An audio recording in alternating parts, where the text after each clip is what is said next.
Happy Friday, everyone. You know what that means? Another live lawn care Q&A. My name is Ron Henry, and I am here to help answer your lawn care questions. If this is the first time you're joining us, welcome. Super happy to have you here. The way this works is really simple. On your screen, you will see a chat box. In that chat box, you can enter your question, concern, comment of the day, and I work through them in the order that they come in. Sometimes I have the answers, sometimes I do not, but either way, we have a great time talking about lawn care. Guys, well, fall is upon us. It's a great time of year. It's a nice time to be out in the lawn. It's not too hot. Got some fun stuff to share with you guys.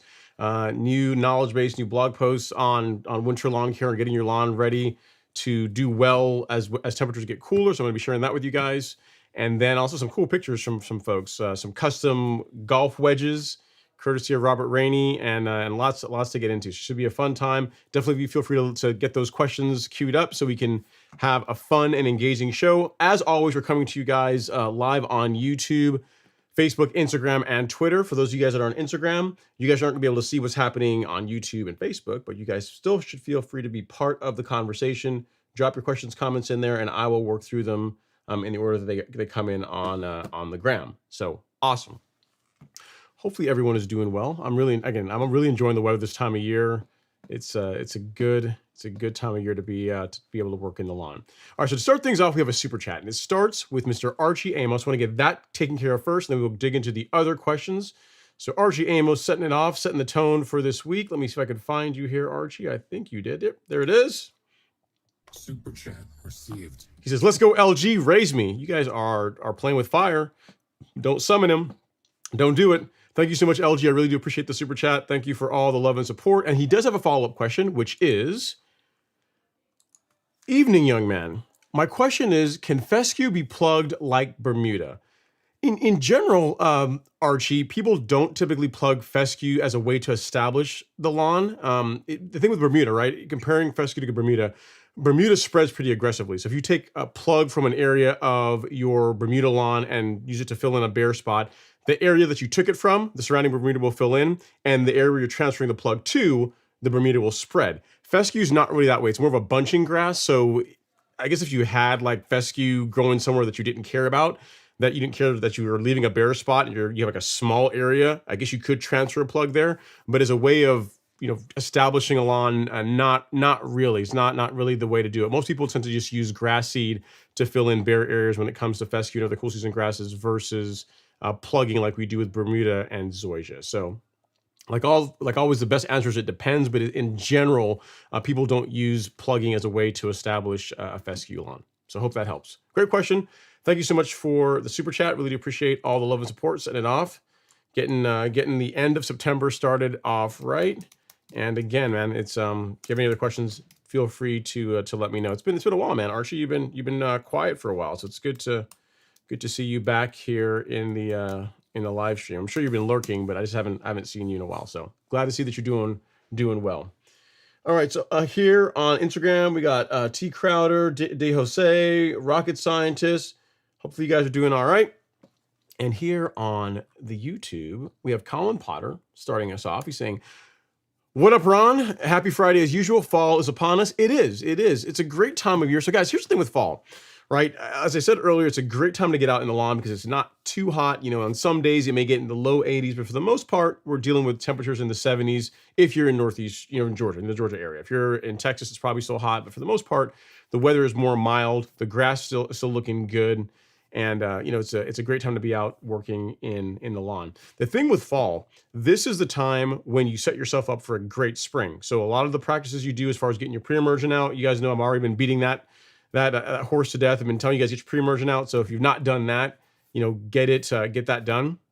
And as far as a lot of the other preventative steps that you can take this time of year to again help set yourself up for a great spring. Like it starts now in the fall.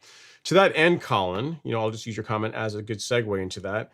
Today, we released a new blog post on the topic of lawn care. Granted, it's not winter yet, but it's a comprehensive guide to preparing your turf for colder months. It talks about winterizing your lawn, like, soil testing is going to be in there. If you have a cool season lawn, overseeding, what goes into that. The importance of feeding your lawn properly, of using a good fertilizer that's got higher potassium in it. When we cover lawn irrigation, like how to winterize your irrigation system so you don't, if you live somewhere where it freezes and it stays cold for an extended period of time, how to prepare your lawn system, your irrigation system so you don't, end up with cracks or damaged sprinkler heads or that type of thing from water sitting in the lines.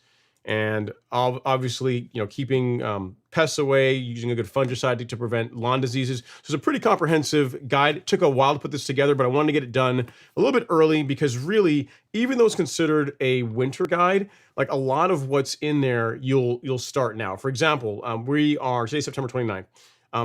September's ending this weekend. So on Sunday, I'll be getting out what will likely be my last granular fertilizer application of the season. It'll be the Stress 12024, and also be doing my first fungicide app. And the fungicide I'm going to be using per this knowledge base article is going to be Pillar SC. So I'm going to be doing Pillar at the beginning of October, and again, another application in November to kind of get the lawn in good shape. I shouldn't have any diseases in the lawn now, but the big reason why I do that is to prevent spring dead spot next year. So for those of you that have cool season lawns where snow mold is more of a thing, cutting your grass a little bit shorter and then getting a fungicide out is good insurance to help prevent that, to help reduce the chances of that. So if you guys are interested in that, there's a comprehensive guide that you guys can check out.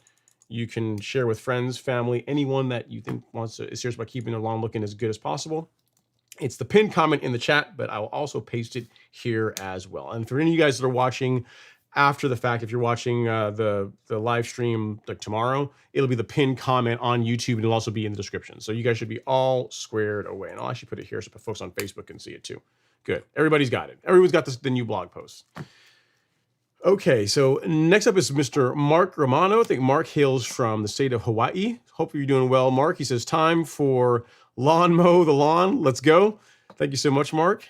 And then next up is Devin. Devin's in the house. He says, hey, Ron, looking forward to some good turf talk. I'll do my best. Got the new yard grown in and established at 1 inch in 2.5 weeks. Very nice. Father-in-law taking care of it for the next 10 days while Rachel and I enjoy Jamaica. Nice, man. Be sure to enjoy the food. Like, this, one of the best things about the Caribbean is the food. So I'm sure you guys are going to eat a whole lot, and be safe down there. Have a good time. And the only problem with this, Devin, is you're saying you're establishing at 1 inch. We would like to see pictures. Now, here's the thing. I realize you're probably holding it back because you want it to be pristine, but we would like to be part of the process. We kind of feel left out that you've got the lawn already established at 1 inch. We're not getting to see pictures of it. I mean, are we not good enough? What's the problem? So whenever you get back from Jamaica, send us some pictures so we can take a look at how the lawn is growing. And again, congrats on getting to go out and have a good vacation this time of year. And again, congrats on the new home and lawn. But we want to see pictures. Got to see pictures, man. All right, next up is VMH. He's in the house. He says, hey, Ron, happy Friday. Thank you so much, VMH. I really do appreciate it. And then Oliver Rittam is up next. Oliver, he says, happy Friday, Ron and gang. I've got some spurge and sedge to spot spray. What tip should I use? The T-Jet foliar seems a bit wide. The foliar is what I would go with, Oliver, even though it is, you're right, it does cast, I think if memory serves me, like 110 degree wide pattern, which is a bit wide for spot spraying, but here's a little trick. Just hold the wand a little bit lower to the turf. You know what I mean? So if you're 18 inches, 2 feet off the turf, it's gonna be pretty wide. But if you're just spot spraying, hold it a little bit lower, and that's gonna limit how far out it spreads. You may have to make your pass a little bit faster, because what you're gonna find is the lower you hold it, it's a bit more concentrated. So you can, holding it lower will reduce the area that is affected by the spray, but also you want to make sure you don't soak the plant to the point of runoff. So you may have to make your pass a little bit faster, but holding it lower is the trick to do that. I would not use a tip other than the foliar. That is the correct one for spraying herbicides. And for spurge and sedges, you already know what I'm going to say. For the sedges, you're going to want to use a Certainty, and for the spurge, Celsius. I think you've already got this, but this combination is perfect for exactly what you're trying to do. So great question. Thank you so much. This is just an opportunity, Oliver. All this is. It's an opportunity for you to expand your lawn game. You're already good as it is, but it's a chance to try a variation on your spray technique, to still be able to produce the results even when you're spot spraying. And again, just holding it a little bit lower is all it's going to take to get a good result. It's what I've done, Oliver. And if you look at the video in the description for Celsius and Certainty, actually, I'll show you. Why I'm talking about it, but why not just show? So if you go to shop and then weed killer and you pick, let's say, Certainty, right? Or the kit. So we can do either one of these because you're going to use both of those. If you go to the Celsius Certainty kit, and then you scroll to the product detail, there's a video here. In here, you'll see me spot spraying some crabgrass and some spurge, and you'll see that I'm using the same tip you're talking about. I'm using the 110 degree T-Jet tip. This guy right here, my actual tip is on the sprayer, but this guy, well, it's not the right one. This one right here is the one that I use in that video, right? That one. And you'll see I just hold the tip a little bit lower to the grass to keep the spray limited to the area that I'm trying to treat. So check that video out. It's in the description of the video for Celsius for Certainty. And yeah, so and also the kit that has Celsius and Certainty in it. So if you look at that, you'll be good to go, and you'll see exactly what I do as far as holding the wand a little bit closer. But you're a smart guy, Oliver. You're going to be able to figure it out. Confidence is high. Confidence is high. All right, next up is Phyllis Lawrence. Phyllis is up. She says, happy Friday, Ron, and fellow lawn connoisseurs. I like that. Phyllis, I like that. See, we're not lawn enthusiasts is nice, but lawn connoisseurs. I like that. Says, hit the like button. The soil temps in Texas are and will be in the 80s until the end of October, potentially. Can I apply pre-emergent? I'm getting my neighbor's weeds. Yeah, so if you're certain that the average soil temps in your area are still in the 80s, you could wait a little bit longer. I would, when it gets into the 70s, really mid 70s is when I would say get your pre-emergent out. That gives you a little bit of a buffer. Now, it depends on the pre-emergents you're applying, Phyllis. If you're applying a prodiamine, which doesn't last quite as long as, say, something like Spectacle, then waiting till you're in the 70s is a good idea, because you want to time it to where you get as much extended coverage as possible. If you're using like Spectacle Flow as your pre-emergent and you wanted to get it out now, it's still a little bit early, but as long as Spectacle lasts, 6 months on the low end, depending on the race, even longer, I wouldn't feel bad about you getting out a little bit early. Again, when it comes to pre-emergent, unless you tell me you're doing something crazy like it's July and you're trying to spray your fall pre-emergent, then a little bit early is always a little bit better than late, in my opinion. So I've had great results getting my pre-emergent out in late August, early September. Typically, the first week of September is my my calendar check off date to get my pre-emergent out. Depending on where you are in the country, that's likely going to be different. Some places it's going to be just fine. Other places it's too soon. But in your case, being in Texas, it sounds like it's still a tad early. But if you're using Spectacle, you can apply it now. No issues at no issues at all. And the weeds you're getting from your neighbor likely are still warm season weeds that started germinating in the summer that are just making their way into your lawn. You know what I mean? So it's not like if you had Spectacle out or had like a pre-emergent out like today, that those weeds would not, you wouldn't still see them in your lawn. So yeah. Again, earlier better than later. Sometime in October is a good time to get it done, is what I would tell you based on what you're telling me the average soil temps in your area are going to be. So great question. Great question, Phyllis. I like it. Again, the most correct answer is like a lot of the cool season weeds that we try to keep out of our lawns begin germinating when temps are in the 60s. So again, as the name implies, pre-emergence, you want it applied and in the soil prior to the weeds emerging. So that's why I always tell everyone, get it out whenever you're in the 70s, mid to low 70s, trending cooler is when you want to get your pre-emergent applied. So for you, a little bit early, but again, it wouldn't break my heart if you decided you want to go forward with it. All right, next up, we have another super chat. Let's get down here and grab that really quick. This one is from Mr. Luis Ayabareño. Thank you so much, Luis. I really do appreciate it. Super chat received. He says, hi, y'all. Contrated aeration delayed. Okay, so I think you mean core aeration. So core aeration delayed. Got Friday mow in. Great temps and rain. So cool season lawn is happy. I like it. Liking low mowing. Previously was at 3.5 inches. Now at 1 3/4 inches. Helped the neighbor across the street, applied goodies to his lawn from the wall to the street. I like it. Very nice, Luis. Thank you so much for the super chat. And I'm going to show a picture of your lawn. You sent me some pictures of your lawn earlier, showing me some of that rotary mode stripe action. And this is what he's working with, guys. I got to tell you, it's looking pretty good, right? I mean, the stripes are well defined. The color looks great. Lawn is looking good. Nice work. I can't see your neighbor's lawn. I'm not sure if it's the one there in the background, but overall, your lawn is looking very, very good. It's an excellent example of what to do to keep your lawn looking nice. So nicely done, sir. I like how it looks. Keep it up. You know what I mean? And with you being, I think you're up north somewhere. You're further up north. With you, that cool season guide is going to be perfect for you. So I'm imagine where you are in the country, you definitely get snow, and it likely sticks around for an extended period of time compared to say Georgia, which we get like 1 or 2 days of snow per year if we're lucky. So in your case, a lot of those tips are going to help maintain your lawn and keep it in great shape so that for next year, you'll be ready to hit the ground running whenever spring arrives. So again, thank you so much for the super chat. Really do appreciate all the love and support. Lawn looks awesome. And if you have any other questions, do let me know. Next up is Stephen Thompson. Guys. He says, got Spectacle flow down, then 2 1/4 inches of rain. It's awesome. Great. Soil temps back up in Texas to the mid upper 80s. I applied 0.15 ounces per 1,000 square feet. Should I apply another 0.5 or not point? I think you mean 0.05 ounces in November. You could if you want to. I mean, not strictly necessary, Stephen. Anywhere between 0.15 and 0.2, that's really enough. You don't necessarily have to put more down. Again, you said 0.5 there, but I think you meant 0.05. So yeah, if you want to, if you have an itch you got to scratch, and November rolls around, December rolls around, and you want to put out just a taste, a little bit more Spectacle, that's not gonna really hurt anything. But at that 0.15 rate, you really should be good until spring. You shouldn't have to do another app again unless you want to. But definitely don't apply it at half an ounce. That's too much. Half an ounce per 1,000 square feet is way too much for Spectacle. And you guys be careful with this stuff, man. I mean, it's an excellent product.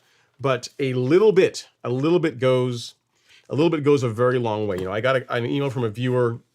I'm not gonna say his name because sometimes he's on the live stream, but I got an email from a viewer that had someone apply this, and they put it down pretty heavy. So the rate worked. They put out an entire bottle over 8,000 square feet. So doing the math of that, it's like a 15 times the rate of what it should have been. You know what I mean? It's way overdone. So the person that did it made obviously a huge mistake. But when it comes to spectacle, it really doesn't take a lot of this stuff. Again, the way I don't even measure it using this bottle.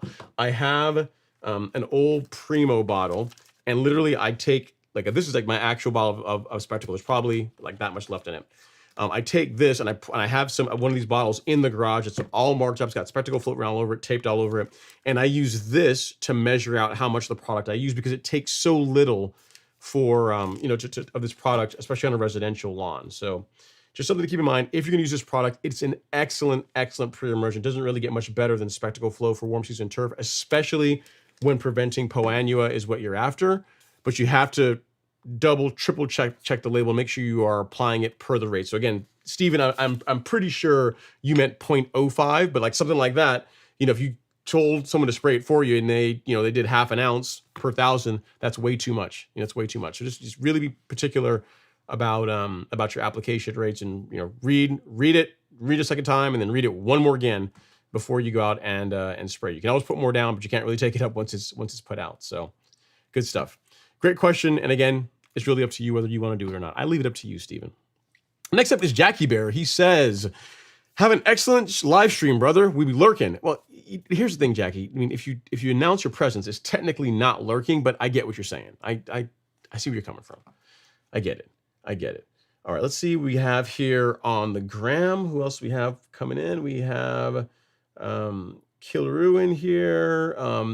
BMBGC is up next. It says, Texas got far too hot this summer to get my first sand level down, finally cooling. How many yards of mason sand for approximately 7,000 square feet of turf? Made a ton of progress this season until it turned to hell here. It turned hot. Yeah, so the application rate that I like to use when it comes to top dressing BMBGC is 1 cubic yard per 1,000 square feet. That's going to allow you to apply your top dressing at around 1/4 to 1/2 inch. It's going to make sure you have enough material to where you're able to to do a good job, but not so much that you're putting it down too heavy. So 1 cubic yard per 1,000 square feet, especially if it's your first time. So in your case, you have 7,000 square feet. You're going to want 7 yards of material to do that. In subsequent top dressing, so once you get through with this one, right, next year, if you decide you want to do it again, you may be able to back that down to like 5 yards, right? Because what you're going to find is whenever you're doing just maintenance top dressing, the lawn takes less sand than it does that first time. So depending on how bad your kind of shape you're in, how unsmooth it is, the first time you're going to want to stick to that 1 yard per 1,000 square feet, but then going forward next season, whenever you do it again, and just fun fact, you're probably going to do it again because as good as it looks the first time, it's going to look even better after you do it a second or even third time. And but at that point, you can back it off a little bit. So hope that helps, sir. Great question. Keep us posted. Only other thing I will tell you is that if you decide to top dress your lawn, take pictures as how it looks now. Take pictures if you can during the process, and obviously take after pictures, because once you go through that process, the lawn never quite looks the same again. You want to be able to look back and appreciate how far you came. Great question. Thank you so much. Really do appreciate all the question and all the love and support. Good stuff. All right. Next up is... we already got Archie. Next up, we have Long Tran. He says, here we go. LG has been summoned. I'm sure he's around. I'm sure he's going to pop in, man. You guys, I don't know why you guys mess with LG. LG's sensitive, I mean, you guys might think he's, he's hard, he's difficult. He's, not necessarily the best sport whenever he loses, like giveaways and stuff. But I think he's a pretty sensitive guy at heart. All right, next up, we got Mr. Robert Rainey. He says, good evening, everyone. Happy Friday. So, guys, Robert shares some pictures with me that I wanted to get on a live stream last week, and I didn't. I failed him. I didn't get it done. So you want to see someone that's truly dedicated. Now, Robert is a Golf Course Lawn Academy member and loves golf, loves playing golf. Like, if you look at, if you're friends with him on Facebook or watch any of his content on Facebook, it's always him on the links hitting the ball somewhere. So he sent me some pictures, or sent me a picture that I'll share with you guys. It is super cool. It's really, really cool. You guys know I like pictures of lawn stuff, but this is definitely up there in one of the best pictures I've gotten. All right, so you see 3 wedges. He's got his 48 degree, 52 degree, and a 58. And now if you look closely, you'll say, yeah, so what's the big deal? He's got some, he's got some Titleist wedges. What's the big deal? But if you look at the top one, you see what's got engraved on there, hashtag GCLA, so hashtag Golf Course Lawn Academy. And then the middle one, with the stripe action, because oftentimes if you look at like who is it? I think Cleveland on their wedges, they'll have like Tor action. I don't know if they still do that. They used to engrave that on their wedges, but on his case, instead of saying kind of like a tongue in cheek, if you're a golfer, you get it. But it's kind of like tongue in cheek instead of like Tor action. He's got stripe action, which I like, and then the last one just has his initials on it, Robert Rainey. So very, very cool, nice wedges. They look clean, man. They look like you take really good care of them, and I have to admit, that is a very, very cool picture. So thank you so much for sharing it with me. I think everyone else got a kick out of it. And I hopefully when you're hitting them close with those. You got those are very custom. So hopefully good vibes every time you take them out of the bag and try and knock one close. Great stuff. All right, next up we have Tillman Waters. He says, I don't see the rest of it, Tillman. He says, I sprayed Celsius and Certainty. I think you mean combo or Kami. I think the rest of your question got missed, Tillman. So if you're still around, ask it again and I'll see if I can get it on the live stream. Okay, Anna Duran's up next. She says, hello, happy Friday. Waiting over my overseed results, even though it's only been a week. LOL. That's the thing, Anna. I mean, it takes time. The thing is, if you're overseeding with ryegrass tends to germinate pretty quickly. So really within a week or so, depending on how good a job you did with your prep work, within a week you should start seeing some of it grow in. So if you did a good job thinning out your existing lawn and then did your overseed in the areas that if you get down and look, you should start seeing, a little bit of it growing through. If it's not a week, definitely within 2 weeks, you should see some growing in. When I tested growing Bermuda grass, Bermuda compadre zoysia, and ryegrass. The ryegrass in like 5 days, I saw it germinating. But granted, I had like 3 planters that they were filled with carbon ISPN. The ryegrass took 4 to 5 days to begin germinating. The Bermuda is Arden 15. That grew in like, I started seeing germination in 9 days, 10 days. I started seeing little sprouts come through. And the zoysia took its sweet time at like almost 3 weeks before you started seeing it growing. Fun fact, the zoysia from grass seed took the better part of a season to get done. So I planted zoysia and it grew in like, it's the best way to describe it. Let's say like this is a planter, right? This is like, say this is all filled with dirt. The zoysia grew all around the edge first, like where it's hot, like where it's warmer from the sun, like the heat being absorbed into it's plastic, but it's also warmer in the center. So the zoysia grew like in a circle around it, and then it slowly filled into the middle over the course of a season and a half. So zoysia grows in really slow. You're not gonna have to wait like that for your ryegrass overseed. But just patience. If you did everything right, it'll be there in no time. So let your heart not be troubled, Anna. I am sure it will grow in. Keep us posted. All right, next up, we have some more super chats. Let me run through those really quickly. We got Mr. Ted Rogers in the house. Thank you so much, Ted. Super chat received. He said, my man, I sent you an email. The grass is back, son. Hope all is well. And thanks as always. I will see if I have an email from you here, Ted. See, I'm sure we do. So I can look it up here real quick. Let me also see if I can multitask. If I can find your email while I also look at the next super chat. Oh, here we go. Yeah, you got it. It's right here. Ooh, man, Ted. Oh, I mean, you said it was back, but I mean, you didn't say it was back like that. Goodness gracious, man. Yeah, that's clean. Actually, let me close this. You guys are gonna laugh at me like I accidentally started Final Cut Up. So there we go. All right. So next up is Ted. So you guys, I don't have, Ted, I wish I'd gotten this before the live stream so I could show the before and the after. But Ted has been doing an overseed or seeding project, a lawn renovation project.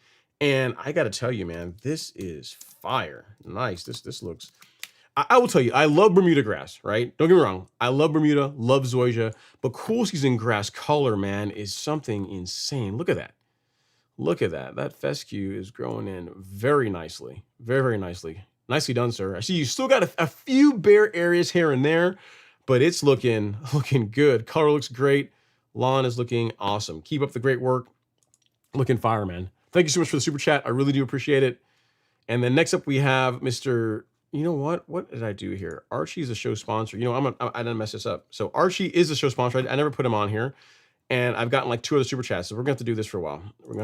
Y'all have to share it because I messed it up. This is why at some point, guys, I need to get like a producer, so I stop making silly mistakes like this. So Archie is as our show sponsor, Archie and Luis and Ted. So because they all did the same amount, like $50. So thank you guys so much. Super chat received. So you guys are all the show sponsor.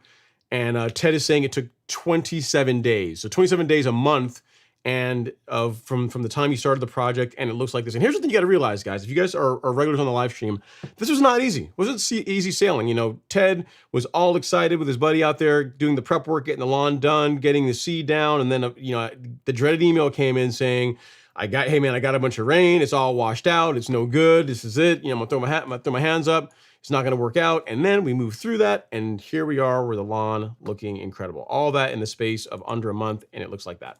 Awesome stuff. So keep it going, sir. So from dirt, 27 days from dirt to what you guys just saw on the screen. All right, so I have another super chat. This one's from Cedric G. Thank you so much, Cedric. Super chat received. He says, I've been on the big Ron Henry train for many seasons. As this season is coming to a conclusive end, what's in store for next season? Any new products, strategy, tips, techniques for next season? Yes. Let me see. Any new products? Yes. There are going to be some new products, assuming things work out. I always jinx myself when I do this, so hopefully I'm not. New products? Yes.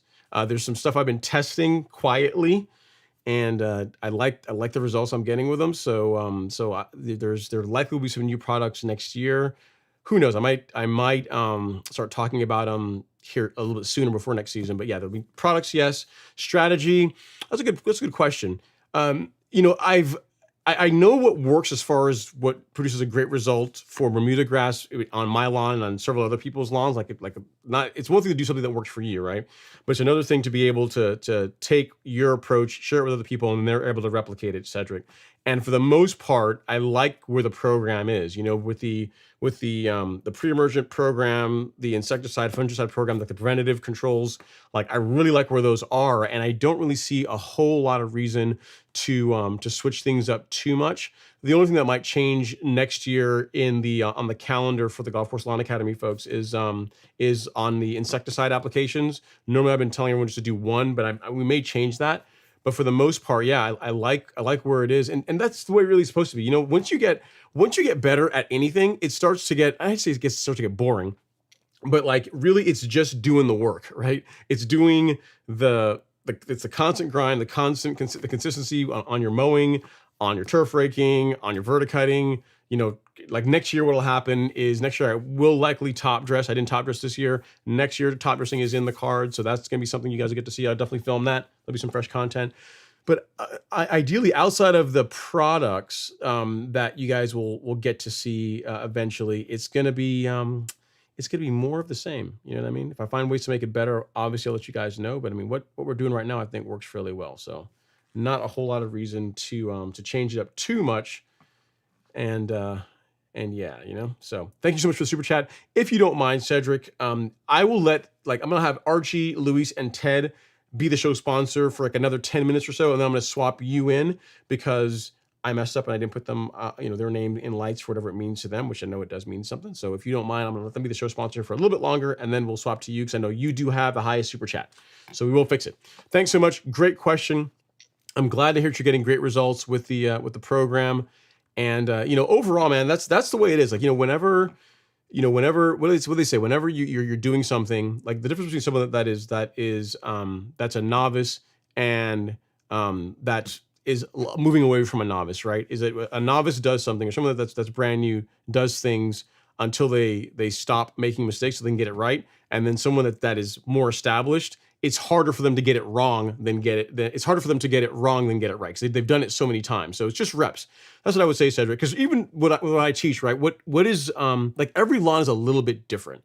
So you'll find what your grass likes. What's on the channel, what's on the blog posts and the knowledge bases, that will work across the board. That content is very generically written. I mean, it's detailed, but it's generically written so that if you got a lawn in Arizona and you got a lawn in New York, you're still going to get value out of that. But you still should take that, and then once you apply it and start making tweaks to it, you're going to be able to refine what you're getting out of it to get an even better result. So I encourage you to play a little bit yourself and just see what your lawn likes. It's grass. It's pretty hard to mess it up if you are if you take a methodical approach to it. It's only going to go too crazy with it. So again, thank you so much for the super chat. Great question. I will have you as a show sponsor here very shortly. And again, thank you so much for all the love and support. McNasty Motorsports is up next. He says, "Hey Ron, like button elbow dropped. What's your maintenance schedule? Specifically the GM 1000, well, 1600. He's talking about oil, plug, wire, belts, cables, etc. Thanks and happy Friday." Great question, McNasty. So I tend to do my maintenance at the beginning and the end of the season. So the beginning of the season, it will get it'll get a fresh grind on the reel. I'll also change belts then. Towards the end of the season is when I'll do an oil change. I'll also, for the last few mows, I'll switch to ethanol-free gasoline. So throughout most of the mowing season, I run whatever gas. I run like the 10% ethanol that you can find at any pump through the mower, because I'm running it so much that it's not like it sits in the tank for very long. When I get towards the end of the season, like now, what's in the mower is ethanol-free gas, and I tend to do that for the last month or so as things are starting to slow down, just so that there's not a chance of water absorbing into it and just causing problems next year in the fuel system. You can also, if you don't use ethanol-free gas, you can also use like a fuel stabilizer. That's something you can do later on in the year. But for me, the sharpening and belts tend to happen at the beginning of the start of the season, and then the oil change and just the work for the fuel type work that happens like now. I'm going to put it up for an extended period of time. And let me think, what else do I do? The GM, because I don't typically use it when it's when the lawn is dormant, I'll just run the outlet for that. I also take you can use WD-40, or you can use like a light cooking oil. That'll work too, like spray, like an aerosolized cooking oil.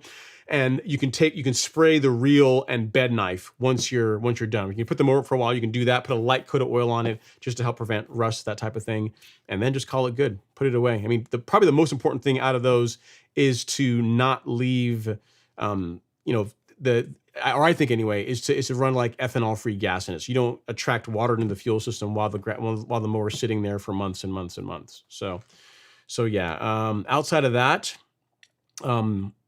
yeah, that's it for as far as the mower goes. And then for the lawn, for the end of the year is what's in that blog post. It's the pinned comment, right? It's fun, just what I'm doing this weekend. So it's going to be my last granular fertilizer app, which is going to be the Stress Tool 024, and then a fungicide app in the beginning of October, and another fungicide app in November. And then it's just wait until the lawn checks out. Just keep doing what I'm doing. Keep mowing it. The mowing frequency is slowed down quite a bit compared to, or I should say the need to mow is slowed down compared to earlier in the season. Now I'm mowing like every 3 days because there's hardly anything coming off. I tell you, I should have put those pictures up. I mowed the entire lawn, like literally the entire, like front and back. And I used the GM to do this, and it didn't even fill up. Like it didn't go past a 2/3 full in the grass catcher. And you got to remember the grass catcher in the Greensmaster 1600 is quite a bit smaller than the outlet, and mowing 5,000 square feet, it still wasn't enough to fill it up. So the lawn is definitely slowed down as far as how quickly it's growing. I did do a Primo app, so that's also helping too. But overall, for the most part, it is slowing down. I don't have to mow quite as frequently. But I hope that helps you as far as the maintenance that I'm doing on the mower.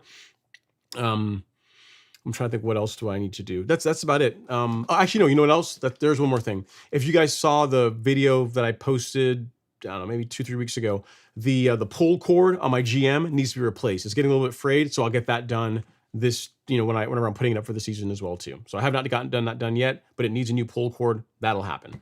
But yeah, also the pinned comment that's in the live stream right now covers that. Like there's a section in there for mowers. There's a section in there for irrigation system. I try to cover everything that I can think of anyway that's important for you to do to keep your equipment in great shape and also keep your lawn in great shape, so that when 2024 hits, you are ready to rock and roll.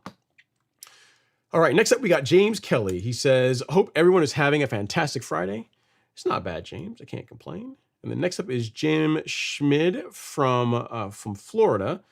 He says, "Hey Ron, Northeast Florida here, winding down the season, applying carbon kit and iron every 2 weeks, October/November. Is a 0062 granular good through November, December for root strength? Thanks. Yeah, so you want to put a higher potassium fertilizer down. That's an interesting product. I've never seen a 62% potassium product. It should be okay, Jim. It depends on the rate that you're using, that you're applying. But yeah, that should be good. I mean, I like a higher potassium fertilizer, which is why I'm doing the 12-0-24.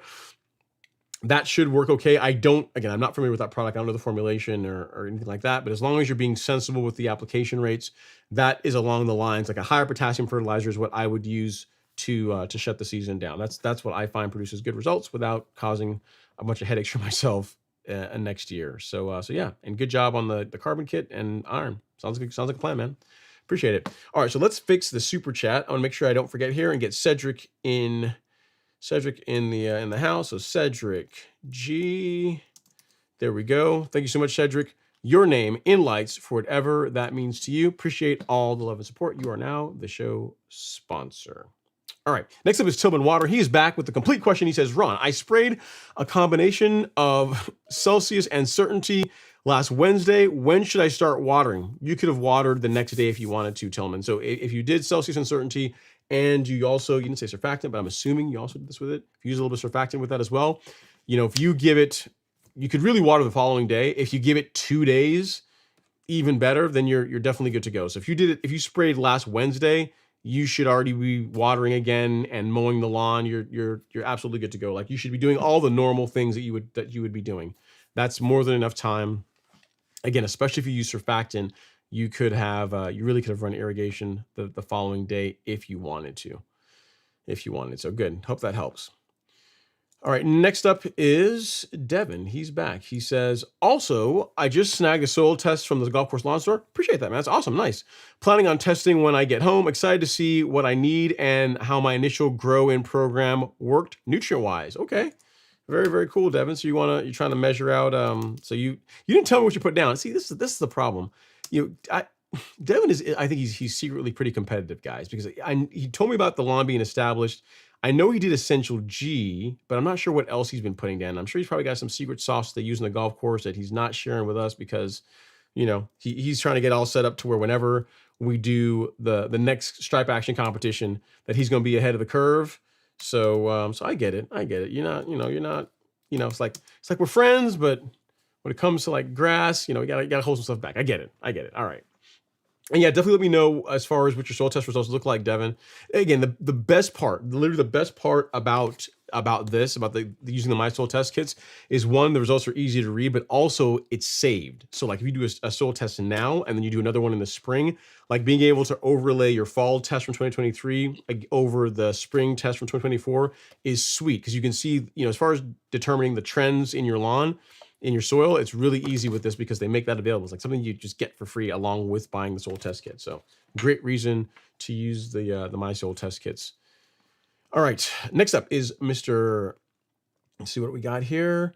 Mr. Michael Fetty, he says, hey, Ron, I just found Princess Cut Lawn Care podcast, and I wonder if you'll do something like that with other YouTube lawn folks. I have in the past, Michael, like I did. Let me see. I've had Alan on. I've had Princess on before. I've also had Jake Lawn Kid on. BYD's been on. So I've had at least four. It's been a while, but I've had at least four of lawn care YouTubers on the live stream in shows past. It's been a while, but I have done that. All right, next up is G7 Film. He says, hey, Ron, what's going on, G7 Film? Hopefully you're doing all right. And then next up is Jacob Arcio. It's a good question. He says, how long do I have to wait to water my lawn after I apply Celsius and Certainty? You could water the next day if you wanted to, Jacob. If you're really trying to be conservative and it doesn't bother you, you could wait 2 days. So you could apply it tomorrow morning, and then 2 days from now, you could resume your irrigation. But really, if you're using surfactant with it, the following day is going to be just fine. So yeah, hope that helps, sir. You really don't have to wait too long when it comes to post-emergent herbicides to resume your watering. The one thing I would say is that you didn't ask this, but whereas watering, you could do the following day. For your mowing, if you can wait 2 days before resuming your mowing, that's something that I would absolutely do. So watering could happen the next day if you're again, if you're using surfactant, mowing, give it 2 days before you resume mowing for best results. Great question, and good choice, man. It's a great combo for keeping weeds out of your lawn. It's the nice thing about Celsius Uncertainty, warm season grass anyway, is that it kills weeds, doesn't kill your grass, produces and it's a broad temperature range that you can use them. Because neither of those products really have any labeled temperature restrictions. So as long as you're sensible with your application rates, you can spray it now, summer, spring. As long as the weeds are actively growing in your lawn, you can use it and get a good result. What I tend to find, and what you'd also find too, you'll find too as well, Jacob, is the cooler the temperatures, and this is true for pretty much any herbicide, as temperatures are cooler, while the products still work, they tend to work a little bit slower, but you're still going to get great results with them. As long as the weeds that you're targeting are still in growth mode, they're still in their growth phase. All right, next up is Joe Zappia. He says, I put down Headway G on my lawn for a fungus problem. Does Headway G only work preemptively, or will it take care of a fungus problem that already exists? Yes, both. So it can be used to control an active disease problem in your lawn, Joe, and you can also use it preventatively. What you'll find if you look at the label is if you're using it preventatively, the rates are a little bit lower, whereas if you're dealing with an active problem in the lawn, you're going to see the rates are going to be closer to like 3.5 pounds per thousand. Whereas if you are 3.5 to, I think some may even go as high as 4, depending on the disease you're dealing with. But if you are using it as a preventative, then you're closer to that 2 to 2.5 pounds per thousand square foot rate. So yeah, it's no worries. And the thing you can expect is if you applied Headway for a disease problem, it's not like applying Headway is going to reverse the damage. What it's going to do is going to prevent whatever disease you're dealing with. Let's take, for example, large patch, right? Because I've had that in my lawn before, and Headway did an excellent job against that. What's going to happen is the spread is not going to get any worse. It's going to arrest that. It's going to get rid of the fungus. And then what you're going to find over the next few weeks is the lawn's going to be able to heal because it's not being ravaged, not being attacked by that disease anymore. So fungicide will arrest the spread of will kill the active problem. Will stop the active problem, which is going to allow the lawn to recover over time. So something you have to keep in mind as far as your expectations when it comes to using fungicide. It's not like you apply fungicide and then it reverses it to where that area that was damaged is going to instantly grow back in. Over the course of 2 to 3 weeks, sometimes longer, depending on how bad the damage is, it'll recover.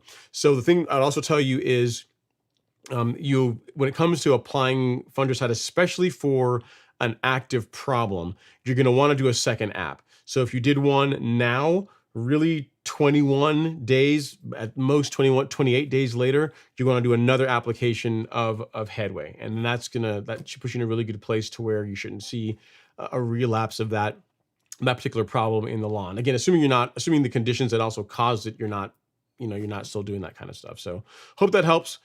Great question. Yeah, both Headway and Pillar, which is a liquid fungicide, is also the same class. They're both in the same families, but this is also a combination fungicide product. It's just a liquid.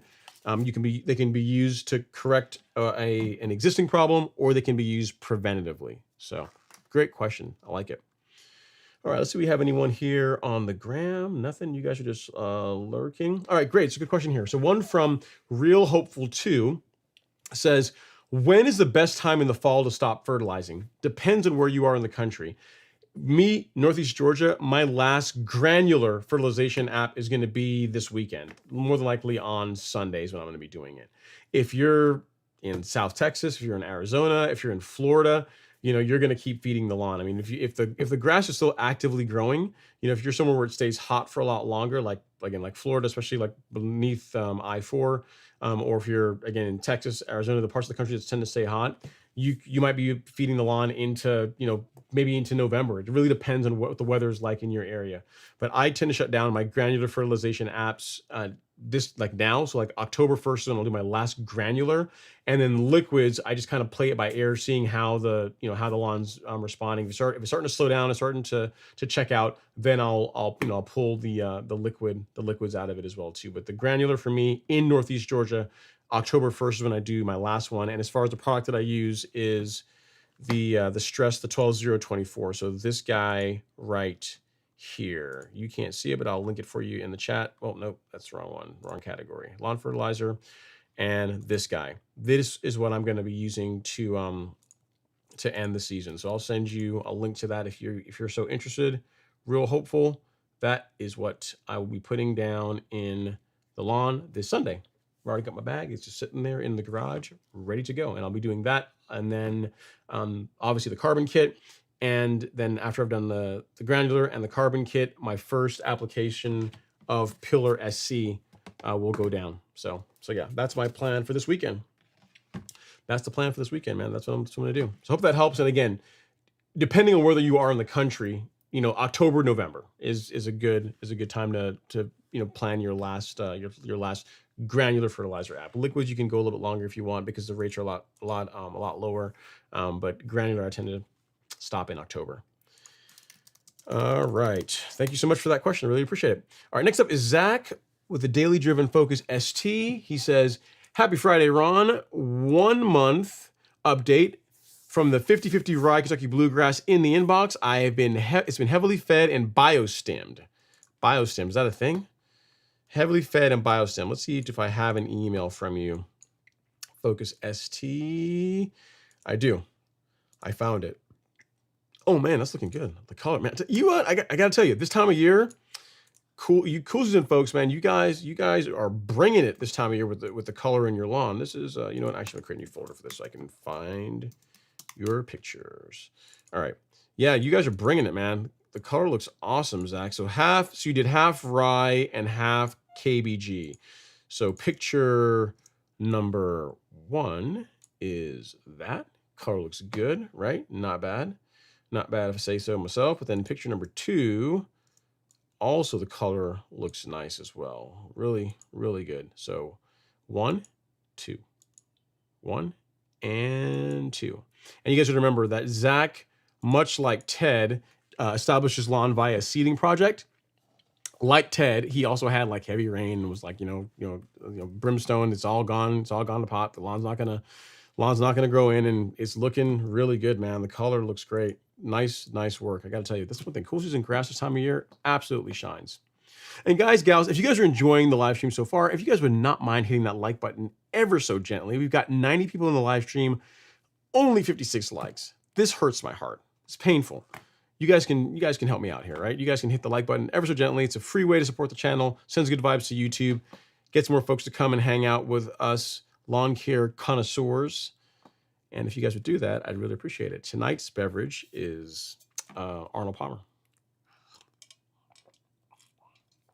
All right. Next up is No Name. In Georgia, yeah. So yeah, and No Name is up next. He says, "Hey Ron and fellow lawn enthusiasts, looking forward to some great lawn chat. The yard has really slowed down. Let's get those likes up." Yeah, it has. You see that too, right? No Name. Again, remember I did my Primo app. When was it? The 16th. It was a couple weeks ago in September.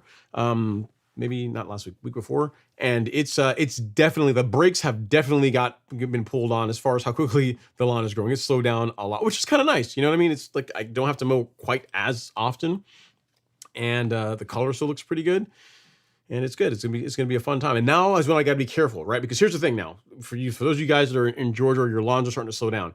Got to be careful. Now is not the time to go out and make drastic height to cut changes, because if you do that, it's likely not going to green back up. You know, when you're out there mowing, just be careful. You know, keep up with your mowing, because if you scalp, same kind of thing. It's going to take longer for it to green back up if you do it this time of year. So just kind of maintain what you got, kind of going into the fall, into dormancy. And as far as height to cut, I'm going to maintain my lawn at the same height to cut that it's been at all season, which is 3/4 of an inch, 0.75. That height works well for me. I like how the lawn looks, and it creates not too much headache for myself in the springtime when we come out of dormancy. Good stuff. Next up is LG. Y'all called him. You summoned him. You have awakened the Kraken. LG's here. He says, "Good evening, boys and girls." What's going on, LG? Hopefully you're doing all right. All right. Next up is Jim Schmidt. He's back. Actually, we've already answered that question, Jim. And he says, "You did put up my sponsorship. I got you, Archie. I did. I'm sorry. You know what? So hopefully you're good to go. Hopefully you'll forgive me for that. And I did get you get you back up. So I had you up there with some of the folks for a while. I had you out yourself, and then I had Luis and Ted up with you as well. So hopefully you will forgive me, please, for my error, the error of my ways. LG says, just wait until my sippy cups are empty. You guys have too much fun. All right, Devin's up next. He says, I'll send a pic now to your email and you can put it up. Hopefully this works. Let's see, Devin, do I have a picture from you? I don't have anything as yet. So Devin, you know my email. This is, where is it? This is my email right here. Ron@golfcourselawn.com. Yeah, if you send it there, I will get it and I will put it up on the show. I don't see anything. Oh, yeah, I do. Here we go. It is here. It is here. Wow. Dang. Wow, man. Okay. All right. Okay, Devin. All right. So let's get this and let's copy these over. And that's picture 1 and picture 2 and picture. This is 2.5 weeks. How is this 2.5 weeks? This is crazy. This is craziness, man. How is that 2.5 weeks? Solid. Okay, so exhibit 1. Well, actually, it was from sod, so that makes sense. Everyone else has been doing hard mode. Devin's like, nope, I got sense. I'm just going to use sod to establish my lawn. So this is lawn, looking pretty good. Brand new lawn. I can't fault that. And then a picture of the front lawn as well. And that is what he's working with. So picture 1 and the front lawn, picture 2. Looking good, Devin. I like it. I like it. I can see the stripes. I can see the stripes are going to be a thing, man. It's going to come in really nicely. Keep up the great work. Keep us posted on your soil test results and how the lawn develops over time. And again, can we just say the scenery in Colorado is crazy, man. Look at that. That's awesome. Look at that background. Look at that backdrop. Got the mountains back there. It's pretty sweet. Nice. Very, very cool, sir. Keep us posted as far as how it does. All right, next up is James Kelly. He says, at Archie, Amos, you can plug fescue, but it will not spread and fill in like Bermuda. Yeah, that's exactly it. So again, if you had an area of the lawn that you just don't care about, that you're going to take the plugs from, and you have like a small area that you're going to put the fescue into, then I guess you could. But it's, again, to James's point, it's not like Bermuda or Zoysia. It's not going to spread. So fixing a problem in one area, you're leaving a problem in the other area. You know what I mean? So it really depends on what you're trying to do, Archie. Mike Harvey is up next. He says, hi, Ron. I have a shady area that already has some POA coming up. Not good. This is a bad spot every year. I already applied one app of Spectacle Flow. What can I do for this spot of POA? I have Princep and Certainty. You've got the stuff. You've got what you need. So I would say, so here's the thing, Mike. Certainty will control POA, but the rates for POA are quite a bit higher than they are for sedges. So the rate, if memory serves me, is 1.25. It's 1.25 ounces per acre, right? So it's going to be one large scoop, and I think one large scoop and 2 small scoops for POA. So check the label. There's like a matrix, like a table there that will tell you what how much of the small and large scoops you need to use for the 1.25 ounce rate. But for POA, the range is 1.25 ounces per acre up to 2 ounces per acre. And there's on that table, it's going to be, I can see it in my mind, but I don't actually know if I can find it here. If I can bring this up so we can actually do it live. It'll tell you the how much of each you're going to need. So let me find the label for Certainty, and I will bring that up, and then we can walk through it together. So I'm sitting here telling you, I'm like, why not just show? That is better, right? Okay. So this is the Certainty label. And as far as where you can find that, if you guys are ever looking for it, if you go to the product on the Golf Course Lawn Source Certainty, and then you scroll down to how to use, right there, you'll find the product label and the SDS. But if we scroll down, it's going to be on the left-hand side. It's going to be, yeah, this, right. So, so what you're going to want to use, so the rates for Certainty for POA is this 1.25 rate on the low end up to 2 ounces per acre on the high end. So what that equates to is either 1 large scoop or 2 large scoops. What I have found is I've done 1 large scoop and 2 of the small. So I've not gone all the way up to the 2 ounce rate, but 1 large and a couple small scoops. I've gotten good results with controlling POA using that rate in the when it comes to controlling POA with certainty, Mike. You can do 2 large if you want. That's going to be the upper end. And again, for POA, like this is not going to work. This is not going to work. These rates are okay for sedges, but for POA, you're going to need to hit it a little bit harder. Again, 1.25 on the low end, 2 ounces per acre on the high end. So I split the difference where I go 1 large and a couple of small, and I get pretty good control against POA annua doing that when I've spot sprayed like some areas in Alex's lawn. Make sure that you also use some surfactant. Use surfactant along with it when you're spraying POA, and you should get a good result. You'll spray the lawn. You'll spray the target areas, and in a week or so, 10 days, you should start seeing it begin to discolor, and then it will die off. So that's the only thing that with certainty is the rates they are quite a bit higher for when you're targeting POA annua than the rates that you are when you're doing sedges. With sedges, I mean, you can take the bottle out of the box and just show the bottle to the sedges, and the sedges are beginning to die off. Right? They're afraid of it. It really doesn't take very much of this to control sedges, but POA is a lot more hardy. It's more difficult to control. So I hope that helps. Certainty will do the trick. Just add some surfactant on it, and you'll be good to go. Along with it, you'll be good to go. Good stuff. All right, Mark Harvey says, I really do not want POA problem I had last year. Well, you're already ahead of it, right? You got your spectacle down, which is good. It sounds like you got some germination already, prior to you getting then the spectacle, which is, I mean, it can happen. And but that's fine. You can just clean it up. You can clean it up with some certainty. And what you'll find is you should have, now that the spectacle flow is applied, you should have less of it, grow back in once now that you've got that pre-emergent down. Because again, spectacle is excellent against POA. It's a really, really good product for controlling POA annua in warm season turf. So yeah, and then certainty is great for cleaning it up after the fact. All right, next up we have a question here, a comment from Instagram again. It says, I'm in Georgia. Could I use the 007 pre-emergent every month during the winter, October to March for weeds? No, I wouldn't do that.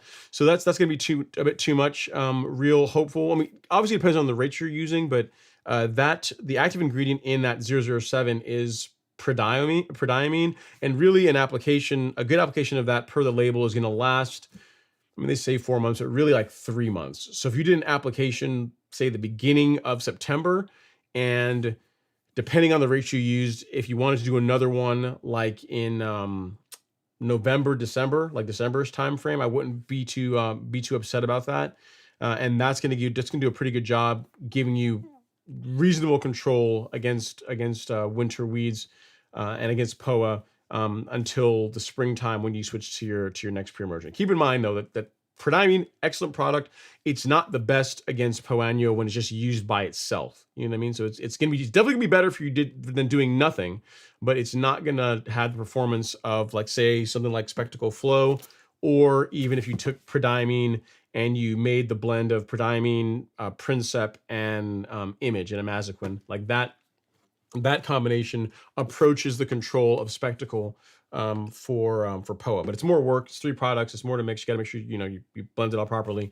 But yeah, prodiamine by itself is it's going to be better than nothing, but it's not going to be as good as some other options against POA annua. So I hope that helps. But to answer your question, no, I would not apply pre-emergent to your lawn every other month. I would not do that. All right, we have another super chat here. Let me run down and grab that really quick. This one is from Mr. LRCXED. Super chat received. He says, thank you for your help and products. You've helped me a lot, Larry. I really appreciate that, Larry. Thank you so much for the super chat, and I'm glad that the products and the information has proven valuable to you. So yeah, thanks for all the love and support. Really do appreciate it. Let me find out where I left off, and I will put some LG music on while I look for the next question or comment.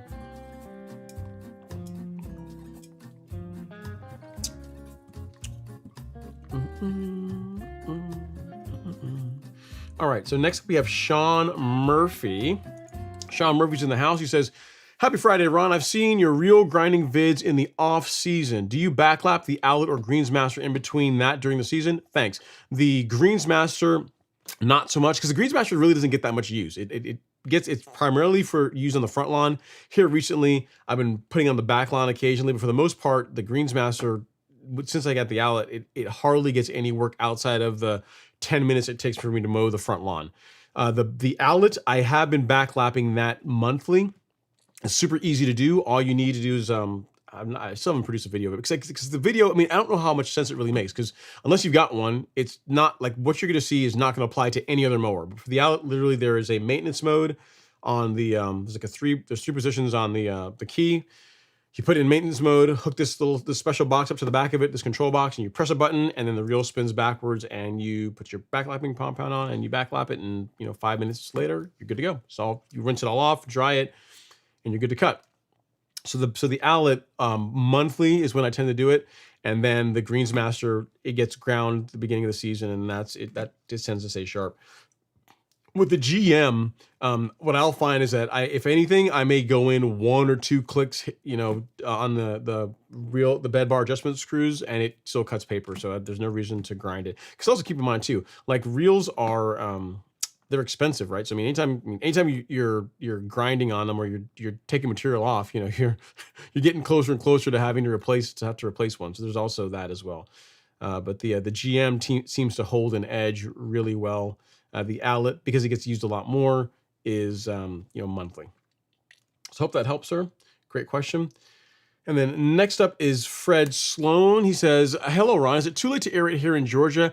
I'm not a fan of aerating in the fall, Floyd, outside of unless you're doing like an overseeding project. So let's say you're going to be overseeding your Bermuda lawn with like a ryegrass, right? And you wanted to, to thin the canopy out, open things up a bit, and you wanted to aerate then, I'd be fine with it.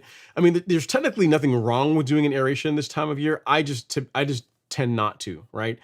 If a lawn is compacted or it can benefit from aeration, I tend to do that in the springtime and the summertime. With the lawn getting closer and closer to going into dormancy this time of year, I tend to try and avoid any of the more aggressive cultural practices. So that's why I shut down verticutting really the end of July. I'll turf rake still, but that's really gentle. But as far as like aeration, heavy verticutting, any of that kind of stuff, I don't do that. Tend to do that this time of year. Nothing says you can't. Nothing says you couldn't aerate your lawn this time of year if you want to. Which what you'll find is that most people in Georgia do not do that. They do it in the late spring, summertime, because there's plenty of time for the lawn to recover in the meantime. Something else to consider too is that, while I have not really seen a lot of issues with it, if you've been putting down your fall pre-emergent already and you're going to go out and aerate the lawn, you are knocking holes in that barrier, so you're going to get less. It's going to be less effective if you do that, if you choose to aerate now, especially if you've already done your pre-emergent apps. That's another consideration as well. So hope that helps, Floyd. It's really your call. I tend to aerate again in the spring, early summer, as part of a lot of times it's part of top dressing is when I tend to do it. All right, next up is Colin Potter, the Graham. You guys are quiet. Let me see here. Okay, so we have a question. I guess it's a good one here. Another one from Real Hopeful says, "Not sure how to use mixed pre-emergent. Is there a good granular type that works like the liquid?" I mean, what do you mean when you say it works like the liquid? If applied properly, the granulars can work really well too, right? The thing with the liquid options like prodiamine in a water dispersible granule is that you just have more options for mixing products with it. So like say you wanted to mix like another pre-emergent with it, like Princep, if you wanted to add a post-emergent like Certainty or Imazoquin like Image, like when you're dealing with liquids, being able to mix and match products and spray them all at once is a much easier proposition than when you do granulars. Like with granulars, there's not really an easy way to mix like 2 granulars and apply them at the same time. What you end up doing is you'll apply 1 granular on the lawn, and then you'll add the other product and then go apply it to the lawn, because the spreader settings are different. The prill size is different. I mean, there's not really an easy way to mix them and apply them at the same time. And I would tell you, liquids really aren't that hard. I mean, a lot of people are intimidated by liquids, but once you get used to the process of measuring them out and spraying them properly, it's really not hard. I mean, the biggest thing that I personally feel is the biggest component of getting good results with liquids is getting obviously a good backpack sprayer and then making sure that it's properly calibrated, right? So by that I mean knowing what walking pace you need to have to put out a gallon of product mix over 1,000 square feet. That's the dilution rate that I like to use. It works well for like herbicides, for fertilizer, for pre-emergent. Once you learn that, then that's really the hard part. Outside of that, it's just paying attention to the label and mixing the products properly, right? So, for example, with prodiamine, there are some liquid products that are measured out in fluid ounces. So, say for example, the Celiprin, this is already in liquid form, right? So you would measure out fluid ounces using the measuring cup that's built into it. But something like prodiamine, that is a water dispersible granule, so it's like a dry. It's a water dispersible granule. That's exactly what it is. It's like a dry, like little pellets that that you then mix with water and become suspended.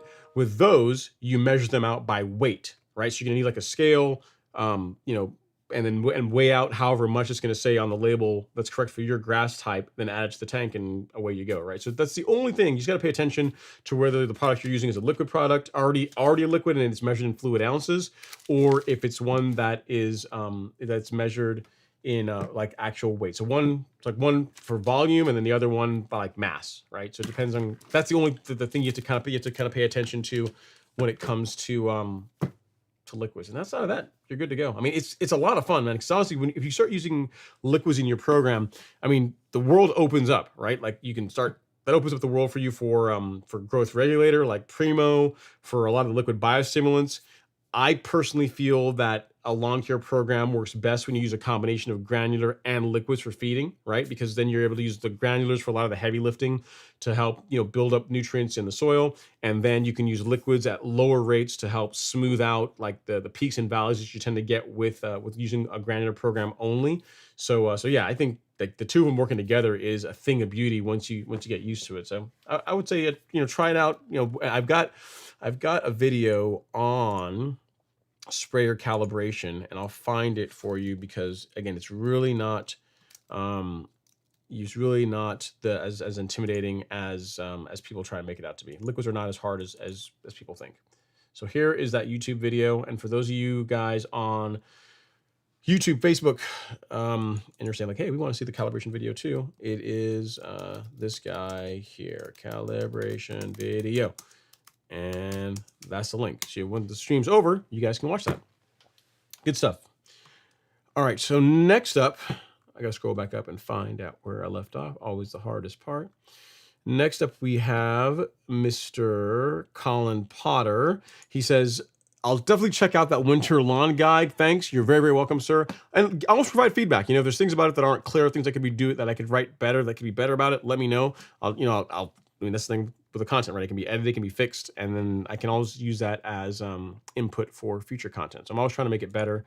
And again, guys, I know a lot of you guys use the blog, but there's really two places on the Golf Course Lawn Store that is jam-packed with lots of what I think is really helpful and free content. So you've got the blog, which is every week is what we aim for. There's like a blog post that was from last week on managing winter lawn diseases, like how to get rid of mosquitoes, best nut sedge, weed killers. I mean, how to get rid of fleas in your lawn. I mean, there's there's tons of different topics. A lot of the questions that I commonly get are the ones that get turned into blog posts. How to do spoon feeding, like why that's awesome. Like the thing I was just describing the process I was describing to Real Hopeful too. Like all that's covered there. If you want to get into growth regulator, you're saying, what is this PGR thing that everyone keeps talking about? There's a detailed blog post from this summer on why plant growth regulation is awesome and how it can help your lawn. So there's all the blog content, but there's also the more in-depth stuff in the knowledge base, right? So the new piece that came out today is right here. So you've got guides on fall lawn care, spring, summer, winter, when to start mowing your lawn in the spring, should you scalp your lawn in the spring, best fertilizers to use in the fall, the lawn fertilization calculator, and then the post from today, which is the comprehensive guide to preparing your lawn for winter, for colder months. So there's really two places. You got the blog, and you've also got the knowledge bases. Again, these are a little bit longer, but lots of great stuff in here, like identifying weeds. Like a lot of that stuff is only like those types of the longer form pieces are in the knowledge base. So definitely take advantage of that. If you got a friend, that's getting new into their lawn, you can just a beginner's guide to lawn care goes through a lot of definitions, talks about fertilization, talks about, just how to, all the components that go into creating a great stand of turf grass. So I encourage you guys to take advantage of it. I mean, this is all free stuff. And it's I think pretty well written, and the feedback I've gotten of it so far has been pretty positive, and we're only going to try and make it better and better as things progress. So definitely take advantage of both the blog and the knowledge base, both of which get updated pretty regularly. So yeah, thanks for that, Colin. Next up is Champion Summer.